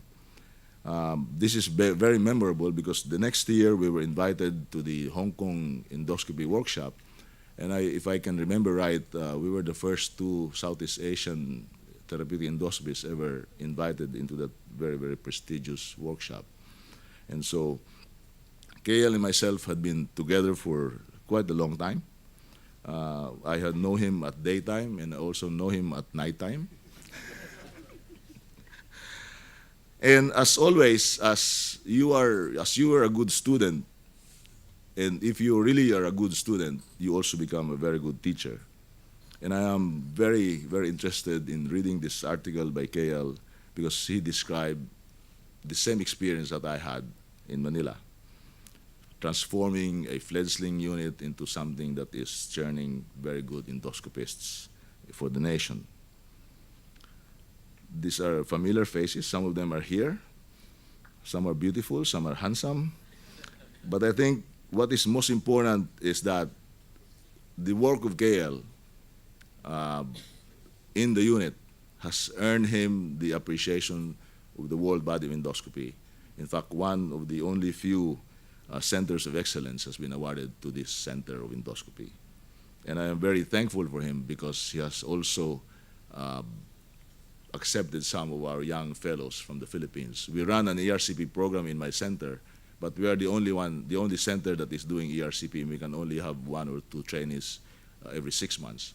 And so very deep appreciation to the efforts that you have extended to them, KL. But I think what is most important to KL is his character. In 2013, the Asia hosted the World Congress. It was combined with the APAGE or the APDW in Shanghai. And he asked me to give a recommendation to one luminary in Asia so that he becomes a candidate for an award, one of the most prestigious awards for the World Congress. And I thought to myself, I said, maybe he should have done this to himself because he was also a great man. But see, such a gentleman is able to give back to others, to put the accolade to others, and they're very comfortable with it. As the saying goes, the differences are many between a gentleman and a man, but it all comes down to this, that a man takes the necessary amount of steps, a gentleman takes the extra step in doing good to make it better. And KL is always an idol. You can never hear him say bad words to anybody, even if you have so many competing personalities in this all-boys club in Asia, because he has always maintained a decorum, a dignity that is impeccable. And in that aspect, I really, really appreciate that he is a friend of mine. Sanjeev has spoken about leadership, spoken about teaching, and as always, we are all teachers, and I would like to appeal to all of you here who are below the dean's position, that we are all teachers. We must teach, because that is part of our Hippocratic oath, but that is the best way to be able to be a happy person. I always tell my trainees that go back to the province, especially to my province, that there are so many reasons why you want to teach and want to train young doctors to be as good as you, if not better than you, because that is the crown that one teacher would like to wear. And I always joke that there's also a selfish reason to that. I said, if my relatives need a good doctor, then they can have some doctor in the province who can take care of them, that will not kill them. So here, for example, in this center, and of course in Southeast Asia, you have a man who is able to build character, who inspires dreams, who encourages creativity, builds confidence, makes learning fun, touches your heart and your soul, and changes your life, so that you will be better than him. You have seen some personalities here. He's good looking, right? Soon he will have white hair. And so we can also roast him. Now, KL, you're going home and getting a retirement. And people will miss you, clearly. But then sometimes we say, and we heard this already, that retirement is when work stops and life begins. Maybe for you, but not for Sulin. Soon you will be texting her every hour. Just, where are you? What are you eating? Who are you speaking to? You know, so very little dangerous. But sometimes, even if you sit in this chair here or in this bench and look at nature, retirement can stare you like a blank space. Because clearly retirement is like when you were 18. You can figure out whether you are an adult or still a child. And clearly, of course, as you go a little bit way beyond today, we know that there are physical, mental, and emotional deductions that happen because of the wear and tear. So I must remind you that please look at your schedule.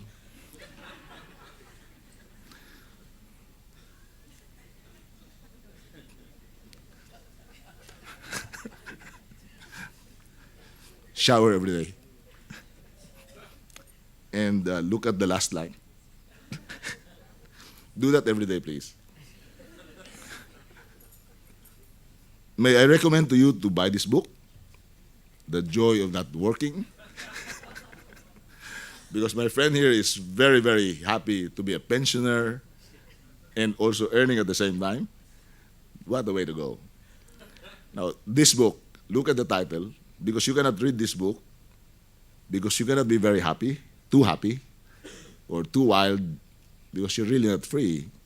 See, you still have kids around you, you still have trainees around you, and even if you were the most impeccable boss at the height of your career, remember that today or tomorrow, when you have retired, you switch bosses. Sulin, I leave you this slide.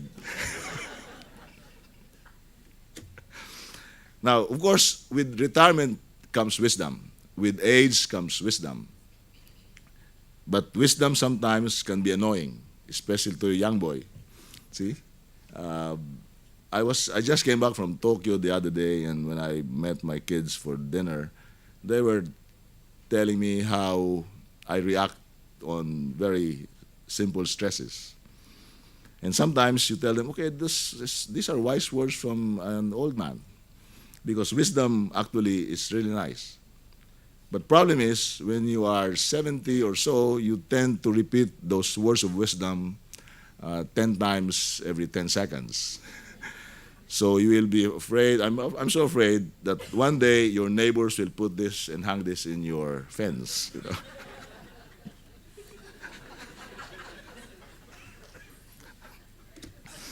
So we heard today that KL is retiring. And all his staff who likes him are sad. But those who don't like him maybe are happy. They would like to see his back go into the sunset. But I tell you, this guy is not going away. This guy is not going away. Look at the spelling of retire. These are like those F1 drivers in Sepang. See? You just retire. Change tires to run again. See? And because he is such a class act, he is such a leader, he's going to make sure that everyone who has followed him maintains the same quality of training, the same passion, and the same commitment to excellence. And I am very sure about that because I know him very well. So to this man today, a good friend of mine, I have grown old with him. You can see our manes, they're all gray. He's very charming. I am sure he's an alpha male, I tell you. And in those white hair is wisdom. But I bet that the most important quality that this person has is his humility, his dignity, his sense of fairness, and his commitment to his craft. He is the gentleman's gentleman.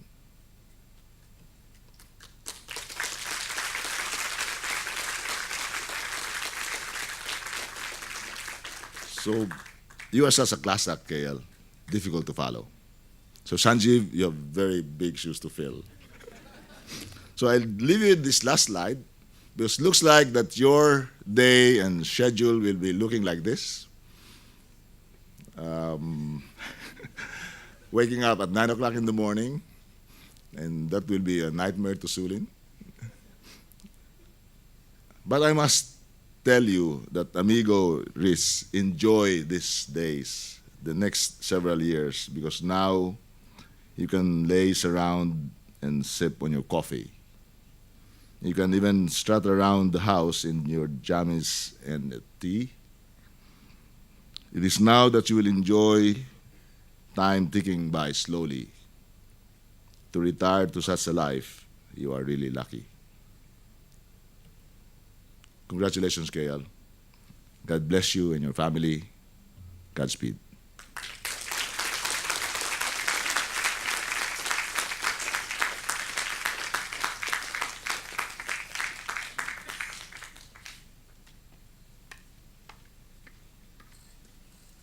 Ladies and gentlemen, we have come to the last lecture.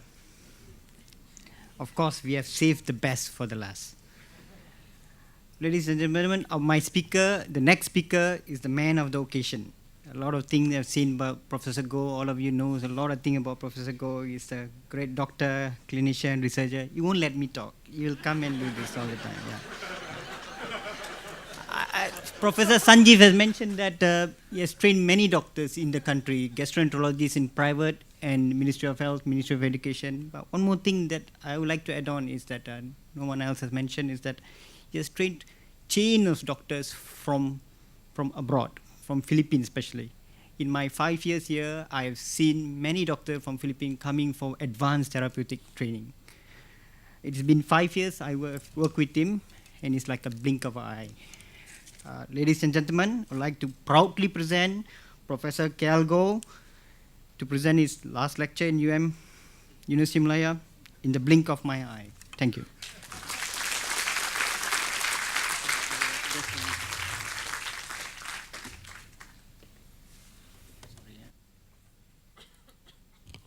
Right, thank you.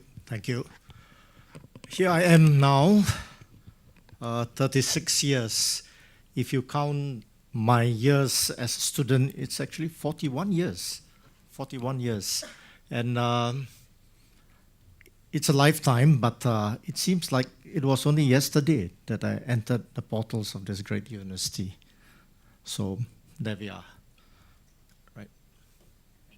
Vice Chancellor Awang Bogiba, Dean Adiba, Sanjeev, my dearest friends, Vaikuntan, Lawrence, and Joey, thank you for coming into this very special occasion. Special thanks, of course, to Sanjeev, who has worked tirelessly and gone around catching all of you to attend this very, very special meeting so that I will not be embarrassed. But anyway, here I am. And also another thing that I told him was, he told me at first, I'll give you 45 minutes. I bargained. I said, 30 minutes is enough.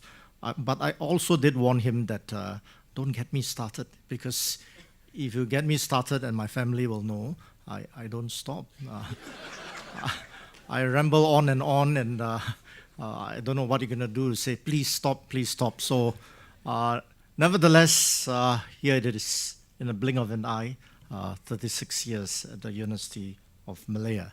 So let me just run through very briefly about myself and the early years, and a little bit about myself. Right, I'm a Penang person. Both my parents, I was born in Penang, both my parents are Penang, and we moved to Ipoh and then Kuala Lumpur because my dear father was a government servant all his life. He retired a government servant.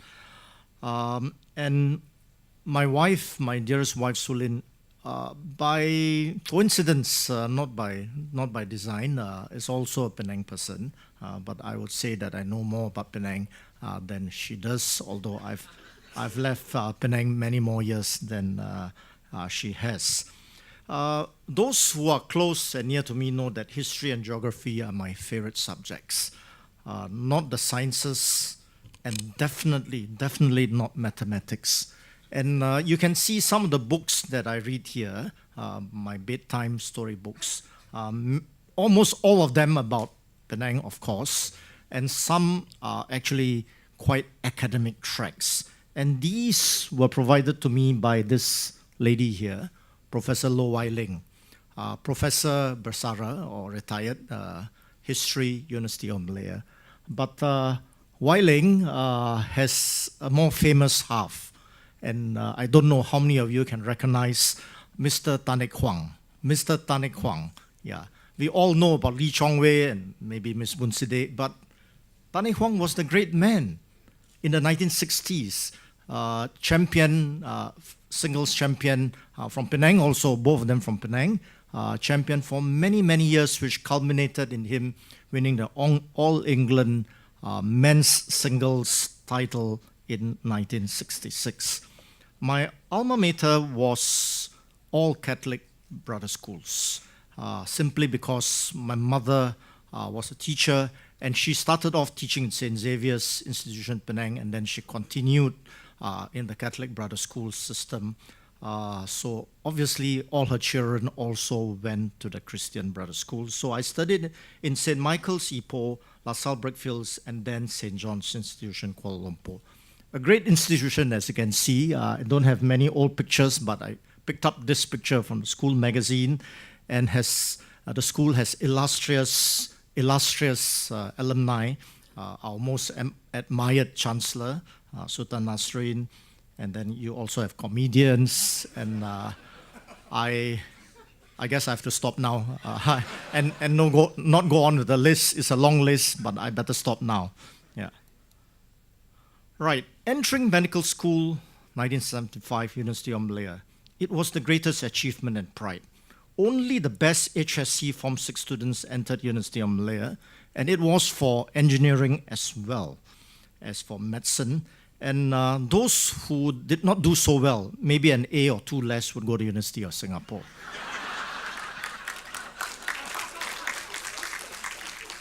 And only accountancy students go to UK.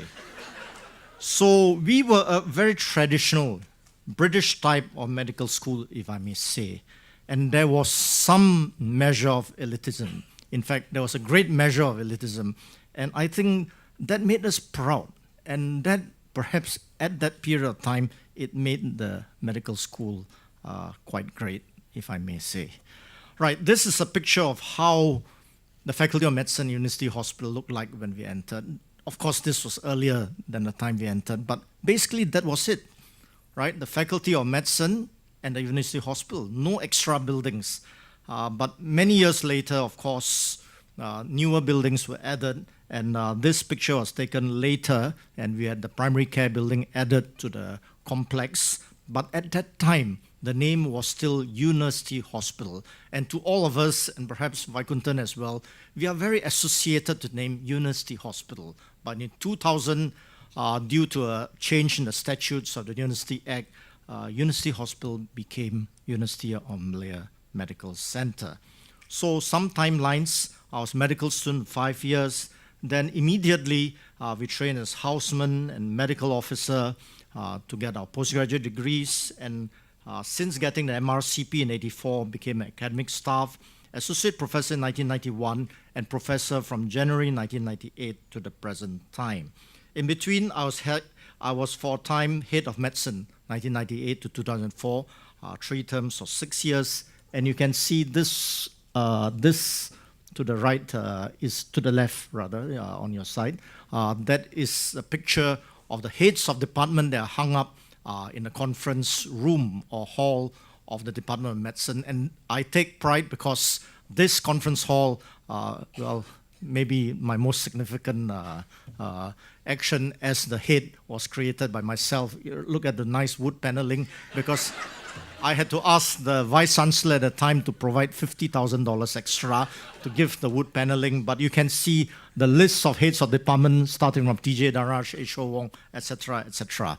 And on the right, this is a picture only taken yesterday with the staff, the clerical staff of the Department of Medicine, chief among which is Puan Rohana, who has been a faithful, long-serving servant of the Department of Medicine. Rohana, she was a clerk when I was head of department, but soon she became the steno or secretary of the Department of Medicine.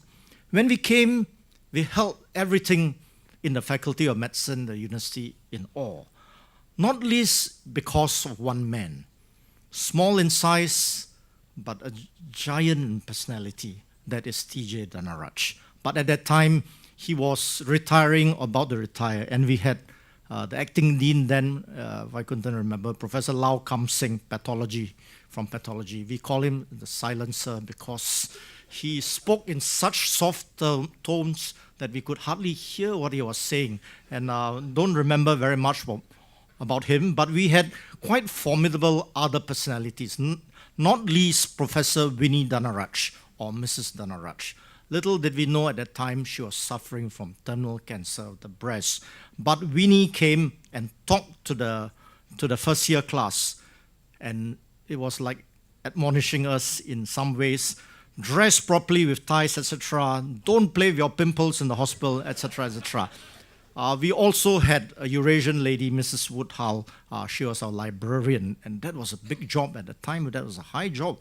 Librarian was very important, and she spent an hour extolling the virtues of the beloved library. And this is the library, and it's changed a little bit with this lecture hall. And I know she ended up that 1 hour or so asking us, "What is your who is your favorite author?" Everybody kept quiet. Nobody could say anything.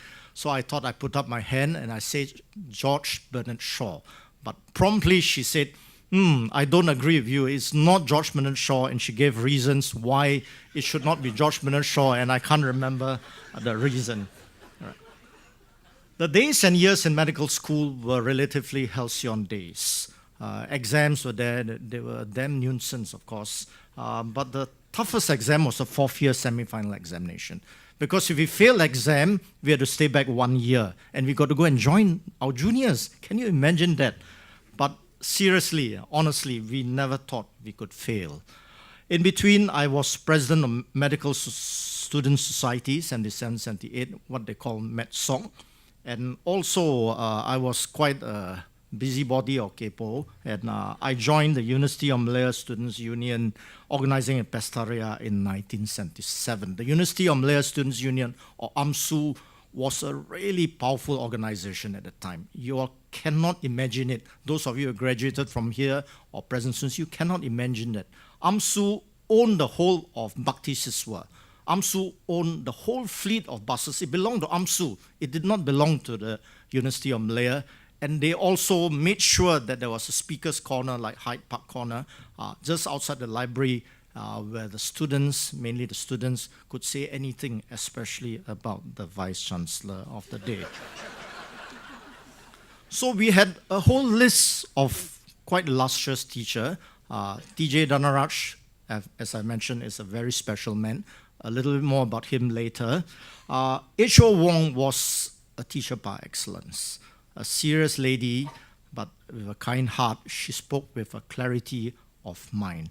H.O. Wong became Mrs. Dhanaraj later on, after Winnie Dhanaraj had passed away. There was K. Somasundram, great surgeon.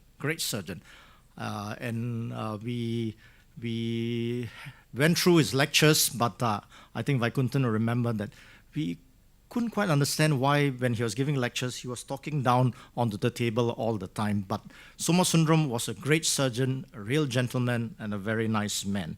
But perhaps the star of the whole cast here, by the way, all of them, except for Somasundram, were all alumni from the University of Singapore, was perhaps the outstanding personality here was T.A. Sinadure. T.A. Sinadure, in his unabashed style, would always claim, or he will tell all of us students or anybody else would hear, that he's the best ONG professor in Malaysia as well as across the causeway. In fact, he did tell us once that he's the best professor in any field in medicine in this faculty of medicine. So Sinadure was a very interesting person, and he would not hesitate also to cast aspersions on fellow professors and associate professors, especially Associate Professor Wong Wai Ping, Vaikuntan, you remember? Yeah, he would cast aspersions on how they come late to work and their knowledge is lacking, and etc. etc. So he was a most interesting man. And for medicine, of course, I ended up in the medicine. There was T.G. Loh and Florence Wang. A little bit about them later. Graduation was a great time.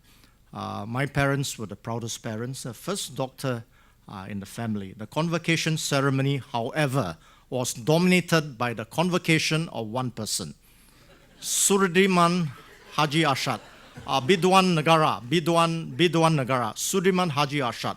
And when he came up to receive his scroll, there was rapturous applause. People couldn't stop clapping. And then I had a friend, anyway, he's the person who sits next to me perennially, Goh Dewe, Dr. Goh Dewe. And Dr. Goh Dewe is an incorrigible grumpy pot. And he made a comment, third class honors, or maybe not honors, honors, squeaked through the exam, never studied, and everybody is clapping. Look at you and me, we MBBS, doctor. And the only clapping came from our parents. So the early years of training, frequent calls, Cinderella system. Ward 12A was Florence Wang, Ward 4A was T.G. Loh, male and female ward. It fits, female ward, female professor, and male ward was male professor. Professor Wang's top house officer, I don't want to dispute the fact, was a certain Dr. R.V. Dr. Vaikuntan to be exact. And if his memory fails him, let me tell you why he was the top houseman, because Professor Wang, goodness, her ward rounds minimum lasts 4 hours. If there was some interruption, it would go on for 2 days. And for every patient we saw, she demanded blood films. Remember, Vaikuntan? She demanded blood films. And there was only one houseman that could continuously provide blood films for patients. And it was Dr. Vaikuntan. No more chromic, no more cytic anemia from the left pocket, and hypochromic microcytic anemia from the right pocket. And I think without question, at the end of his 3-month stint, Professor Florence Wang spoke very warmly of this houseman. But sadly, he did not choose medicine. So we had ward rounds, we had clinics, and we had a few other extra stuff to do. We had good seniors. Kanan Pasamanikam, to this day, a very good friend, a really good man, sincere, and a really good boy. And even up to this day, he's saying, what will Danaraj say? I should not have gone to private practice. So, Vaikuntan, I told Kanan, please shut up and just earn more money, please, in Subang Jaya Medical Centre. We had another very interesting senior, C.C. Ho, from VI, Victoria Institution, no less. And C.C. Ho was the brightest guy, and he passed all his exams in double quick time. And before we knew it, he was our lecturer. And the most famous words that he told us during ward rounds was, look here, KL, the best time to solve any medical problem is after the ward rounds in the tea room. So you can imagine we had very short or brief ward rounds, and we spent more time drinking tea, talking about patients. So the professors and heads of medicine during my time training was Tijilo and Florence Wang. Tijilo they were formidable personalities, but Tijilo always had a wing in his eye. When he looked fierce, as you can see, he looked fierce, but he always had a wing of an eye. And in fact, he indeed is a very, very nice man. Florence Wang, till today, she still comes around, and mainly to see us and get prescription for medicine. But she was indeed a formidable person. You could say that she was a legend in its own time. But in between, we had fun too. We played badminton behind the faculty library most Saturday afternoons. And I think the badminton court is exactly somewhere here. It's all now disappeared. There was a court in the old library, and we put up the net. And my partner was Dr. Amit Mukherjee. These are not our photos then, but Amit Mukherjee was quite a bit smaller. Some of you may remember him. And he was the only Bengali who has a Tamil name. We call him Muthu. So me and Amit used to fetch each other from home, and we used to play badminton. Now and then we had an interloper, and who will come and give us some special tips in playing badminton, and that was Vaikuntan. Yeah. It was then very interesting to note that so many years later, on a Saturday afternoon, in a small village hospital in Singapore, that I bumped into Vaikuntan again. And I asked him, what are you doing here? I was giving the Sia Cheng Siang eponymous lecture, so of course I was all dressed up and looking dapper and all that. And I saw this hardworking guy. I'm giving an extra tutorial to my fellows in hand and micro surgery. So training postgraduate, we usually in the Department of Medicine, usually not all, we pass our MRCP Part 1 and Part 2 in double quick time.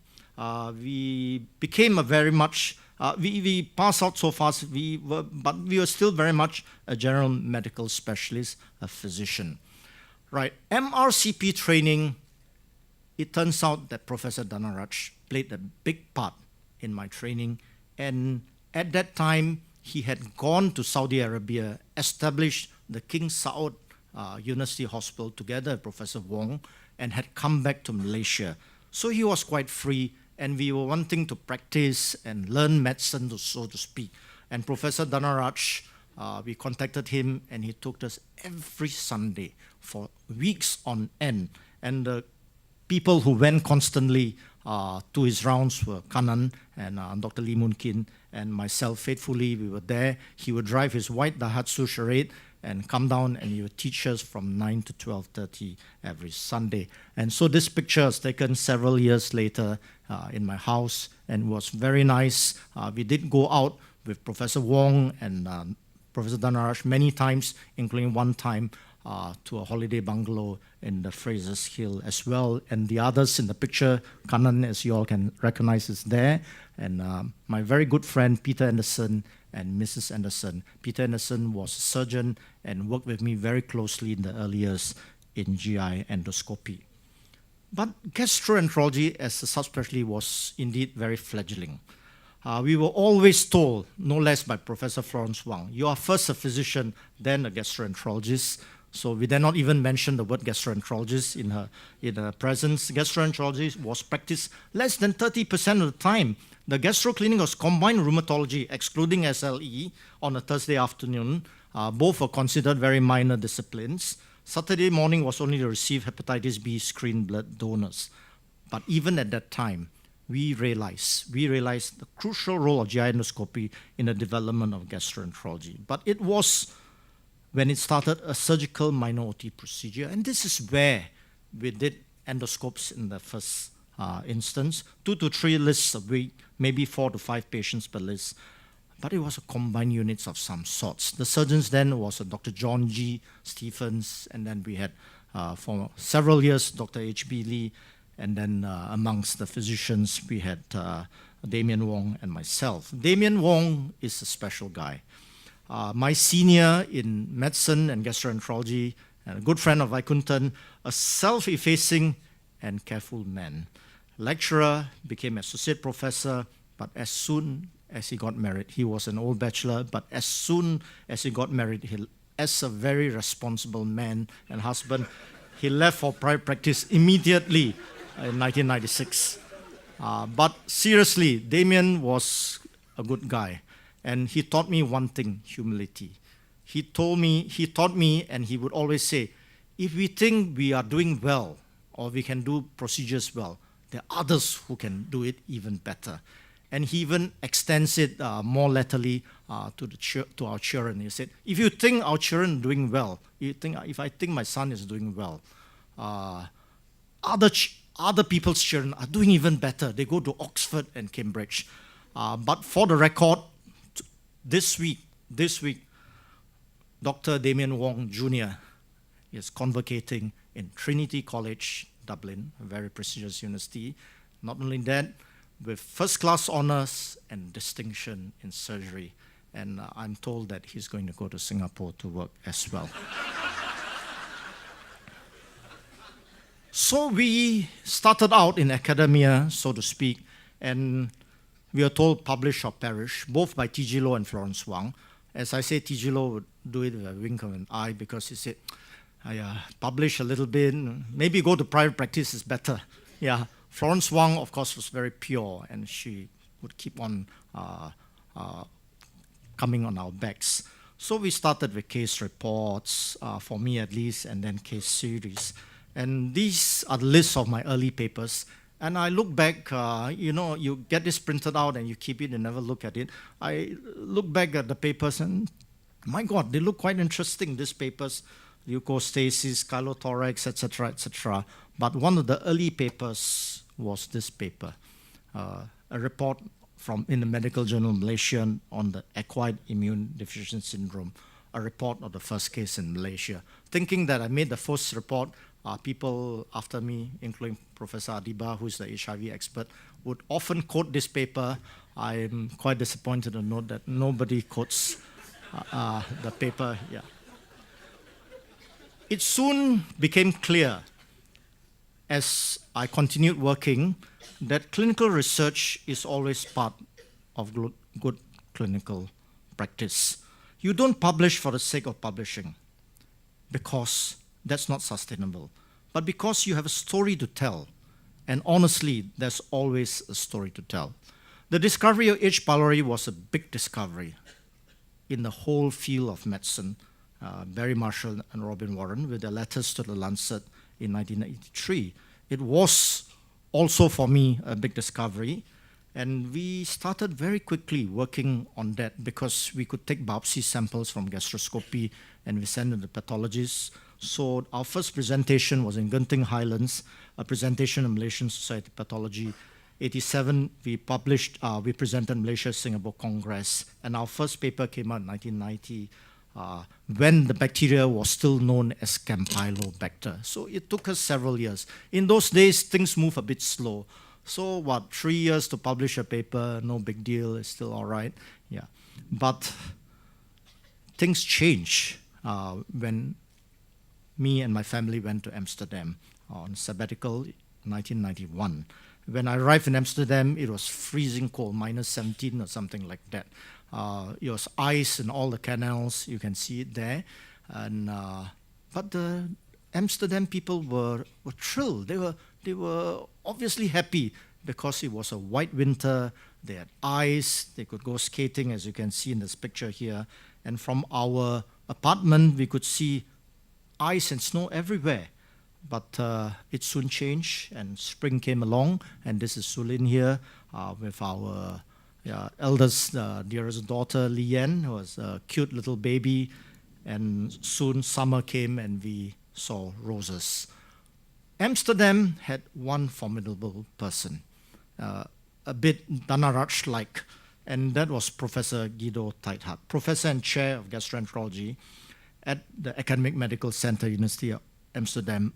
Guido was also a formidable looking fella, but once he introduced himself to you and told you, please don't call me Professor Teithart, call me Guido, you knew that he was actually a very warm person and had a very, very good heart. And when I first met him, maybe the first or second occasion, he'd been so focused on publishing and research and all that, told me straight away, by the way, I reviewed your paper. Okay, which paper? And I recommended it for publication. And that was in the Scandinavian Journal of Gastroenterology, which at that time was quite a prestigious journal. And soon he shared with me, as well as every fellow in his department, you can do a lot of work, you may or may not be recognized for it, but when you publish it, it belongs to you forever. And this is a bit hackneyed amongst my unit because I keep on telling them very freely this same old thing that Professor Teithart shared with me earlier.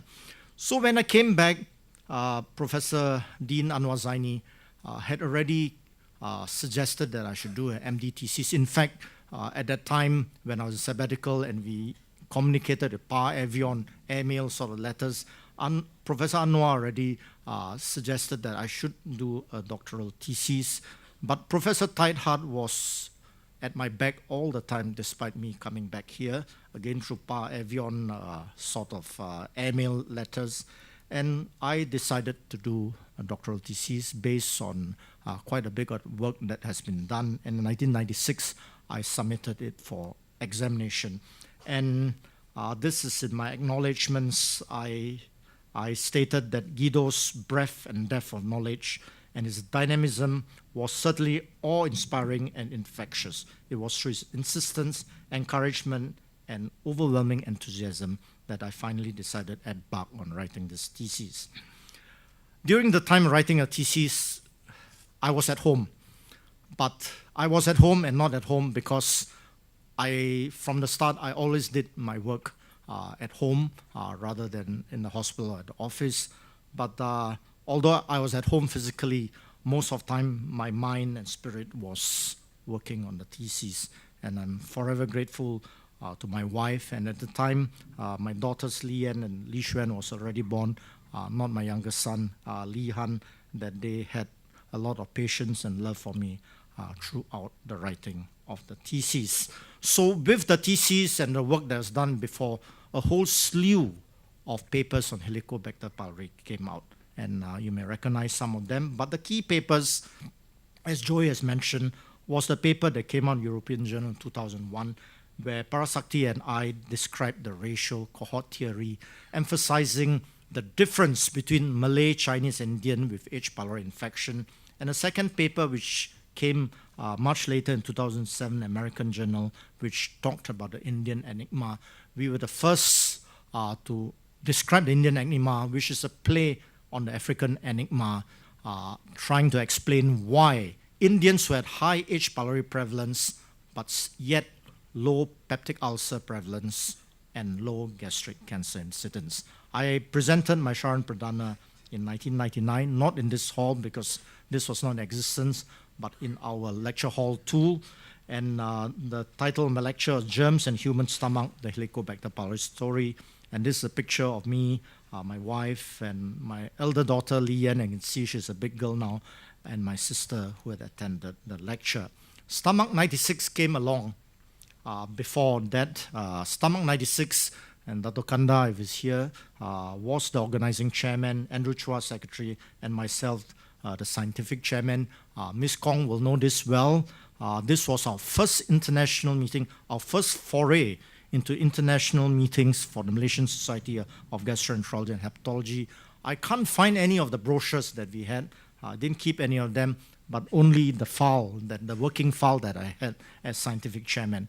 Dato Kanda is now master of the Academy of Medicine. Dato Kanda is a wonderful man, a real gentleman.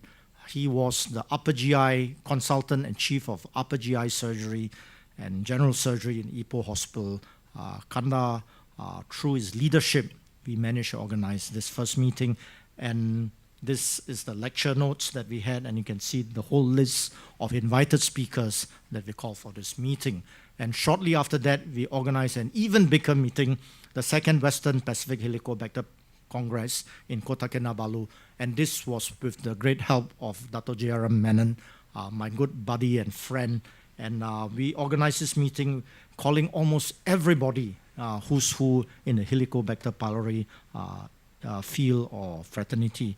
And this was a very, very successful meeting. 86, we started H. pylori Research Group, and with my close friend and collaborator, Professor Parag Sakti. She has now retired and gone to Sunway Medical School, and Mr. Mani is still here, Mrs. Chong is here, and Encik Amin is still working in the virology lab of University Hospital.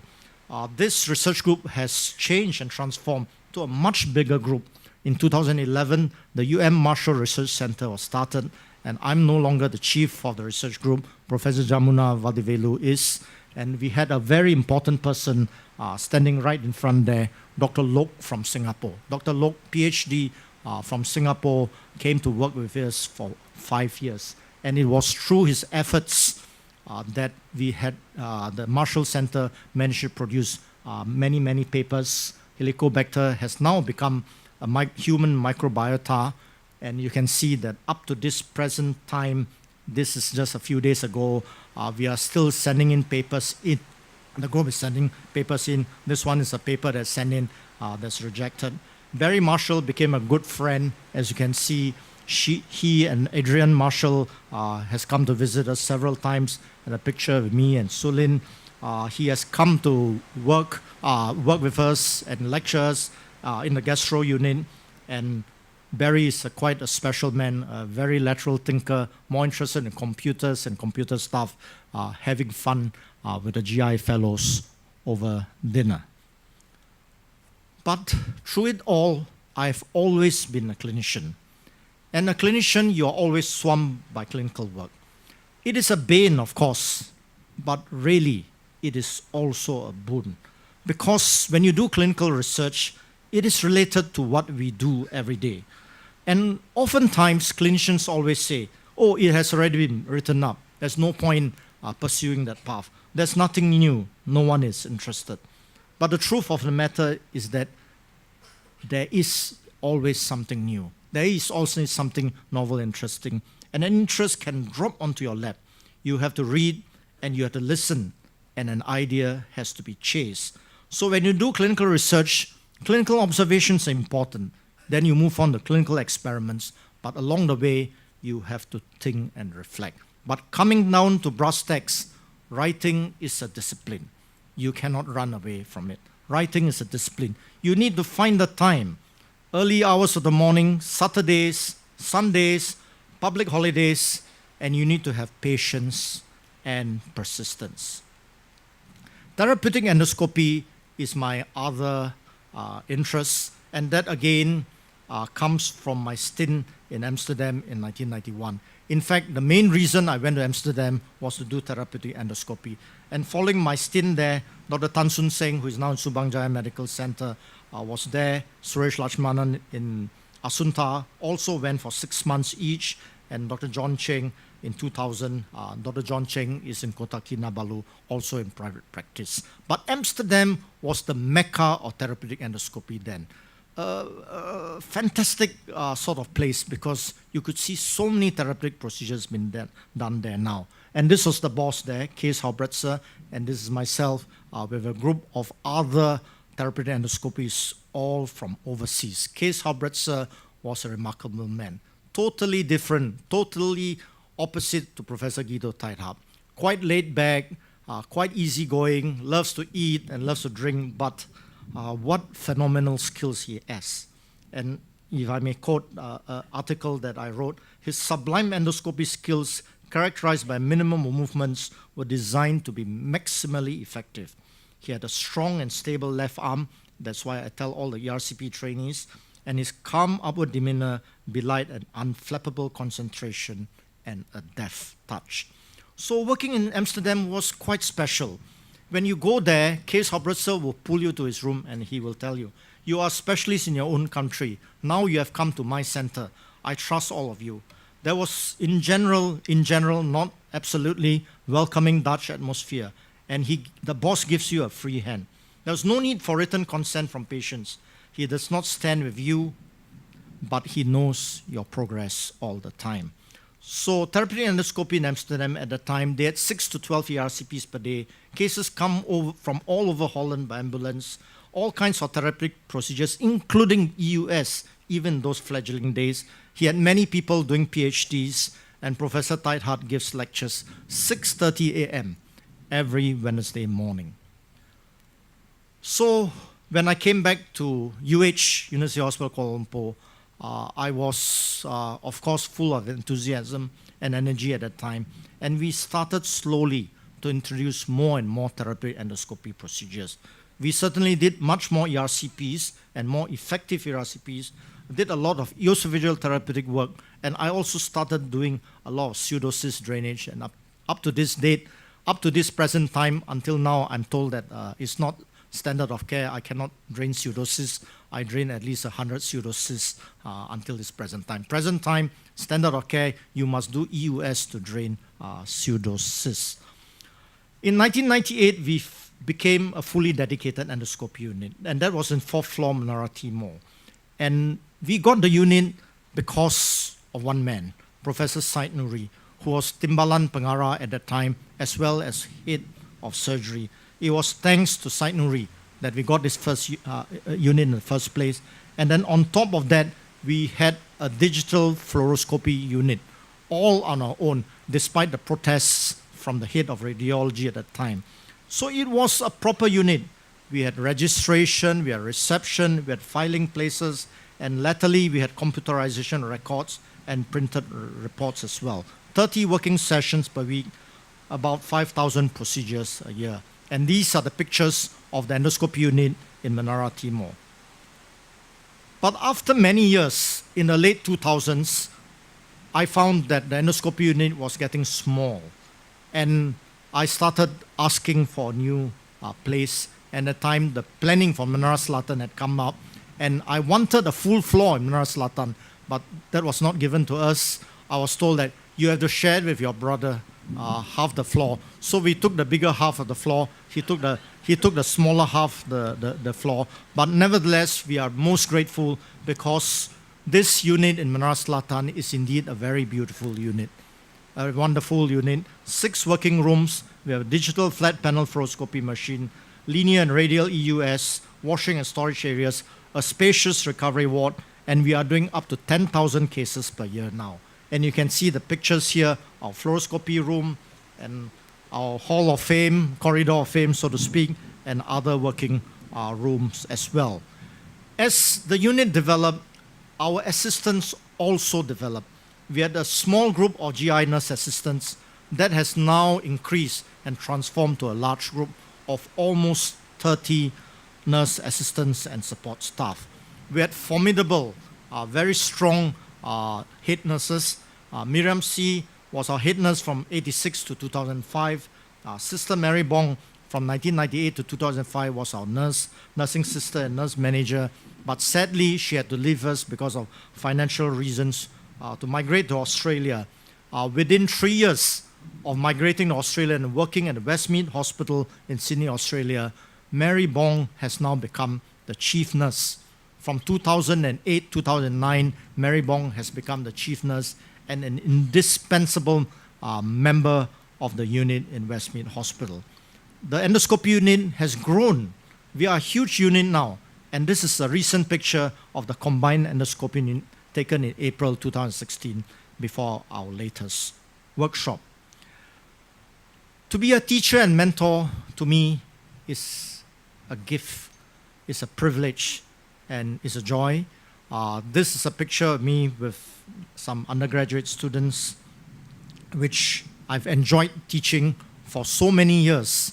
And in the early years, I don't know if there are any old students here, Awang may know, I was very gratified because you all voted me Best Lecturer of the Year so many years in a row until I was a bit embarrassed. From 2005 to 2006, every year they all voted me as Best Lecturer, and I attend your MedSoc annual dinner, so I was a little bit embarrassed. Why don't you give to somebody else? Because every year you voted me as Best Lecturer.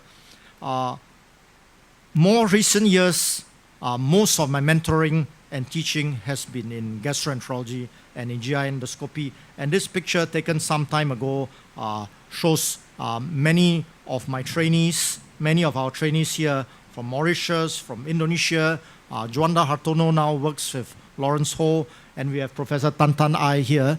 She's professor at University of Rangoon at Sanpia Hospital. She also spent 6 months with us. The endoscopy unit has grown from strength to strength. Mentoring is the greatest reward when you see students and fellows doing well and better than you. And none is a better example than with Awang Bulgiba. Awang, you were a student with me in third year in Klang, and I used to drive you all up and down. Oh, no, only the girls. I didn't drive you, Awang. I only drove the girls. Yeah. And this is a picture taken recently of Awang. Awang, as you know, is my boss now. Is all our boss now. And I have other, these are a few of my more senior trainees, Dr. Tan Yan Mei, Ranjiv, and the late Salim Omar. When Ranjiv left for private practice, Dr. Panyachilan told him, Ranjiv, you owe KL Goh big time. You must give him royalty on every case you do. Ranjiv has never given me any royalty. The only thing he has given me is sends cases to me that are impossible to do, or send cases to me when he's off for a nice meeting overseas, and then Ranjiv will call me up, hey boss, can you take over this patient? We have had long-standing workshops at the University Hospital, UMMC from 1993. This is the pride of our activity in GI endoscopy unit, and you can see that we have called many people over the years. All are top-notch therapeutic endoscopists. And you can see the faces here, Professor Rob Horst, Nip Sohendra, Chris Williams, Paulo Sakai, Tajiri, Professor Exxon, David Carlock, Jerry Wei, Yoshiro Sakai, and Peter Cotton. We have enjoyed organizing these workshops, and this is from our latest workshop, and this is from an earlier workshop. We have had Professor Lawrence Ho come here many times. Lawrence, we never forget what you tell us. Anytime you hold a meeting in Malaysia, I'm a typing boy. I will never say no. So we always count on that, and we always remember that. Oh, Lawrence Ho, he will always say yes. So we always call Lawrence Ho, and this was a meeting in 2005 with my good friends, Jerram Menon. Jerram, you're here. Robert Ding, Andrew Chua, and with another faculty, Dr. Bjorn Rembecken from Leeds. And this is an older picture with Dato Mehta, Professor Dato Jerram Menon again, and Professor Sidney Chung, who was the head of GI endoscopy at the time in the Chinese University, Hong Kong. And this is our group photo, our latest workshop, where Professor Jacques de Vere as our distinguished speaker, and Professor Nage Reddy, the president of WEO, in attendance as well. And as Joey showed, one of the earliest therapeutic endoscopy workshops I was involved in was with Joey. And thanks to Joey, he did all the work. And he put me as co-course director, and all I did was to show my face there. But we have Kees Haubritzer come, and we have Nip Soendra. And I think all in all, it was a truly wonderful workshop that we held in the Santo Thomas University Hospital in Manila. And we went to Hong Kong 2 years later, and you can see at that time even the Hong Kong workshop was a grand workshop, was a big workshop, and you could hardly see me. I think I'm somewhere to the left, and Joey is somewhere to the right. And this was at the dinner of the workshop with Joey and myself, me with very much more black hair at the time. I've had the privilege and honor of being invited overseas as well. Went to Saudi Arabia 1 year, the United States of America 1 year, and very latterly to Sao Paulo, Brazil, just beginning of this month. There are many, many other workshops, but some of the highlight workshops would be in Hyderabad, India. And there's this great man there called Nage Reddy, who has a wonderful setup, a wonderful therapeutic setup in the Asian Institute of Gastroenterology, and a good friend. I've been to his workshops many times, and Nage Reddy is a teacher and endoscopist par excellence, so you can see that we call him Maharaja Reddy. S.K. Lam, Professor S.K. Lam, OBE, was an important mentor for me. He was professor and head of medicine, University of Hong Kong, Queen Mary Hospital. He was the president of APAG in 2000 to 2004. But what was interesting was what caught his eye. What caught his eye was this paper that I had published in the Journal of Gastroenterology and Hepatology. I didn't think very much of this paper, and so submitted to the JGH, which is a lower sort of impact journal. But he thought that it was a great paper. He got an editorial written up for it, and then he got it translated and sent it to the Chinese version of JGH. But since I caught his eye, he started getting me involved in many Asian Pacific activities. One of which was the Journal of Gastroenterology and Hepatology, which I became editor at a fairly young age. And here there's a picture of him and Kunio Okuda, who was the founding editor of the journal. And it's interesting to note Professor Ian Roberts Thompson is at the back. Professor Ian Robert Thompson is the treasurer of the Journal of Gastroenterology and Hepatology Foundation. The JGHF Foundation, for those of you in GI fraternity, is a very powerful body. In terms of money, we have no input at all in editorial activity, but we disburse a lot of money every year to the whole Asian Pacific region, and I'm the chairman of the JGH Foundation until the end of this year, when my good friend, Professor Ian Roberts Thompson from Adelaide, will take over. The JGH is an important organization that has pushed gastroenterology and hepatology and GI endoscopy in this part of the world, and none more so that has contributed is Professor Jeff Farrell, who is now retired but maintains a research facility in Canberra. And this is a picture of Jeff Farrell. And another person who was very important is Professor Neville Yeomans here, pictured together here with Joey and myself a couple of years ago. Neville Yeomans, professor, founding professor of Western Sydney Medical School, long-time professor of University of Melbourne. Neville Yeomans was my predecessor as JGHF chairman. The highlight of my activities in the Gastroenterology Fraternity Association was the Asian Pacific Digestive Week in 2010. It was a big event, and we thought that it went very well, and we were proud of it. We all worked very, very hard. Many of us worked very hard. And this is a picture of the committee here. And you can see amongst the people involved, Dato Kanda, Dr. Jayaram, who was the deputy organizing chairman. Dr. Tan Hak Ju is here, who was hardworking secretary. But there was one particular person who had to work very hard. He was the young Sanjeev Mahadeva, who was the deputy or assistant scientific chairman. As he was a younger fella, the older fellas in our committee and he had an obsessive neurotic trait about him. We tortured him incessantly, and but we have to say that he did a good job and did deliver his work. Barely 6 months later, we organized another big meeting, because by that time I was president of APAG, and we had this Helicobacter pylori Congress. And this picture shows the whole Asian Pacific Association Council come together in KL, and this is the only group picture we have of the Asian Pacific AG Council at that time. I would like to turn next to another important personality in Asian Pacific gastroenterology, and that's Joseph Sung. Professor Joseph Sung is now still President and Vice Chancellor of the Chinese University of Hong Kong. At that time when we first knew him, he was just a lecturer and then associate professor and professor at the Department of Gastroenterology. These are pictures taken when he was Vice Chancellor of the Chinese University of Hong Kong. Both Joey and Lawrence, we had the opportunity to visit him as work, and then we would always end up in the Vice Chancellor's house. It was a lovely house, not too ostentatious, but on the top of the hill. And of course, he has, well, like all professors in Hong Kong, the least they should do is they don't drive a Myvi, okay? The least they would drive is either a Lexus or a Mercedes, and this Mercedes is Joseph Sung's G.I. Joe Mercedes. And this is us, the pictures of Joey and Lawrence as well, having dinner in the Vice Chancellor's house, and that is Mrs. Dr. Rebecca Sung as well, whom I'm teasing or admonishing or chatting, I'm not sure.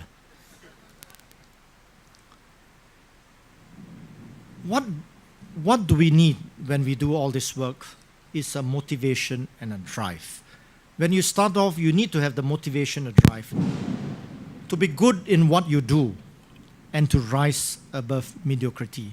But to me, there are three issues that underlie whatever you do. You must be honest, because honesty underlies everything.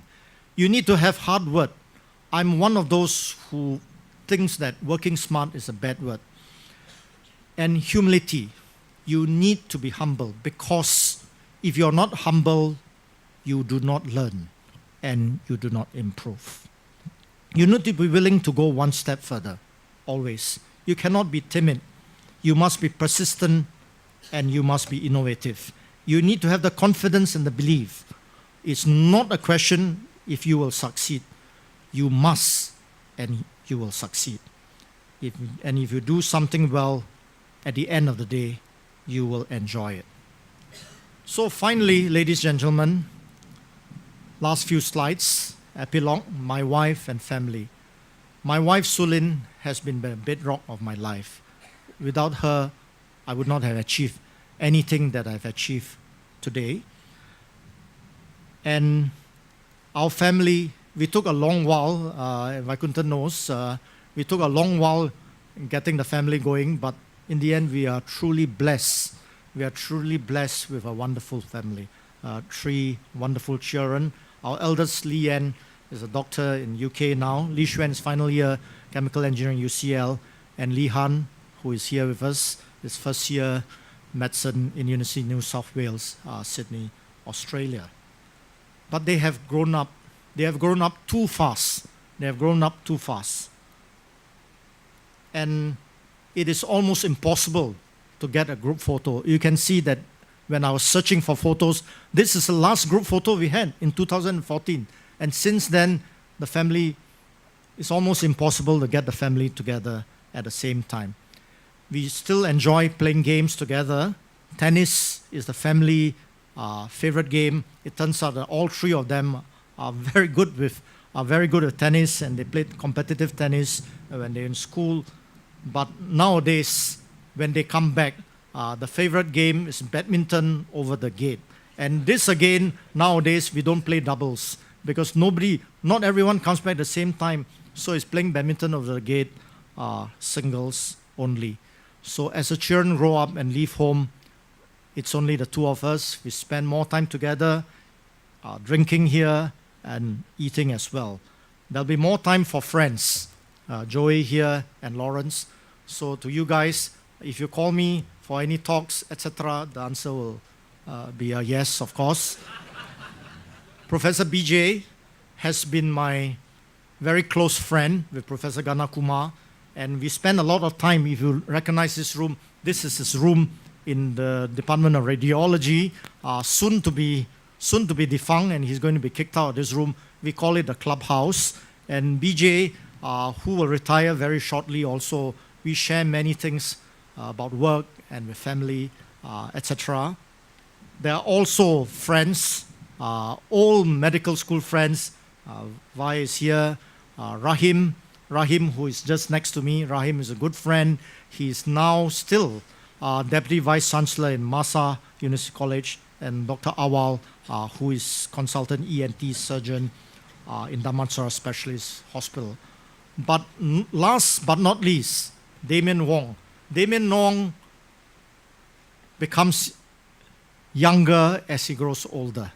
And every time I see him, Damien, what's your secret?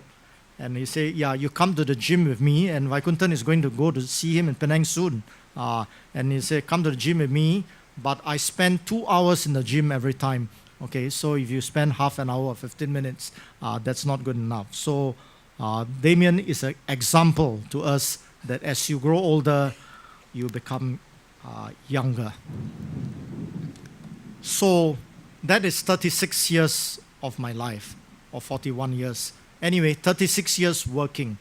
And I don't feel any older. And as I've said when I started, it only feels like yesterday that I came into the Faculty of Medicine and the University Hospital. I look forward to not retirement, but to a further 36 years of fruitful life. Mr. Chairman, ladies and gentlemen, thank you very much.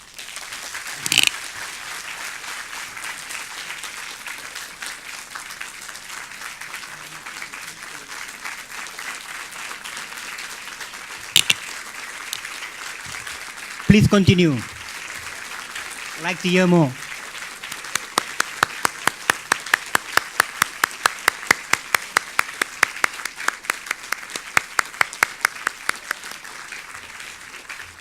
Thank you, ladies and gentlemen. Ladies and gentlemen, Professor Goh, please stay on this stage. Ladies and gentlemen, we have come to the end of our session, our occasion here. The next session will be the presentation of plaque by the various department and the university. First of all, I would like to invite the acting Vice Chancellor of University of Malaya, Professor Dr. Awang Bulgiba, to give away a souvenir to Professor Khean Lee.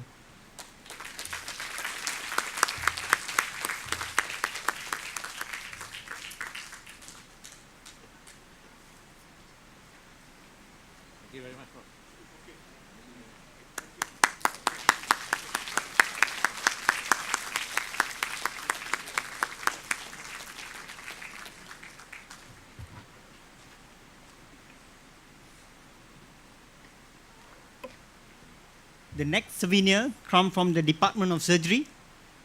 I would like to welcome Professor Dr. Vigneswaran, the head of Surgical Department of University of Malaya, to give a souvenir of presentation.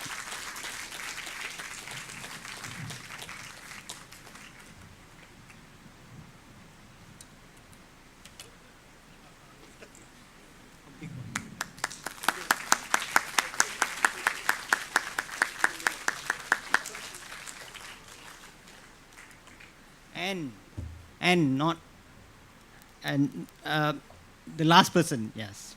I'd like to, okay. Professor Sanjeev Mahadeva, the head of Department of Medicine, my boss, gastroenterologist, to present the souvenir of presentation from the Department of Medicine and also the Endoscopy Unit.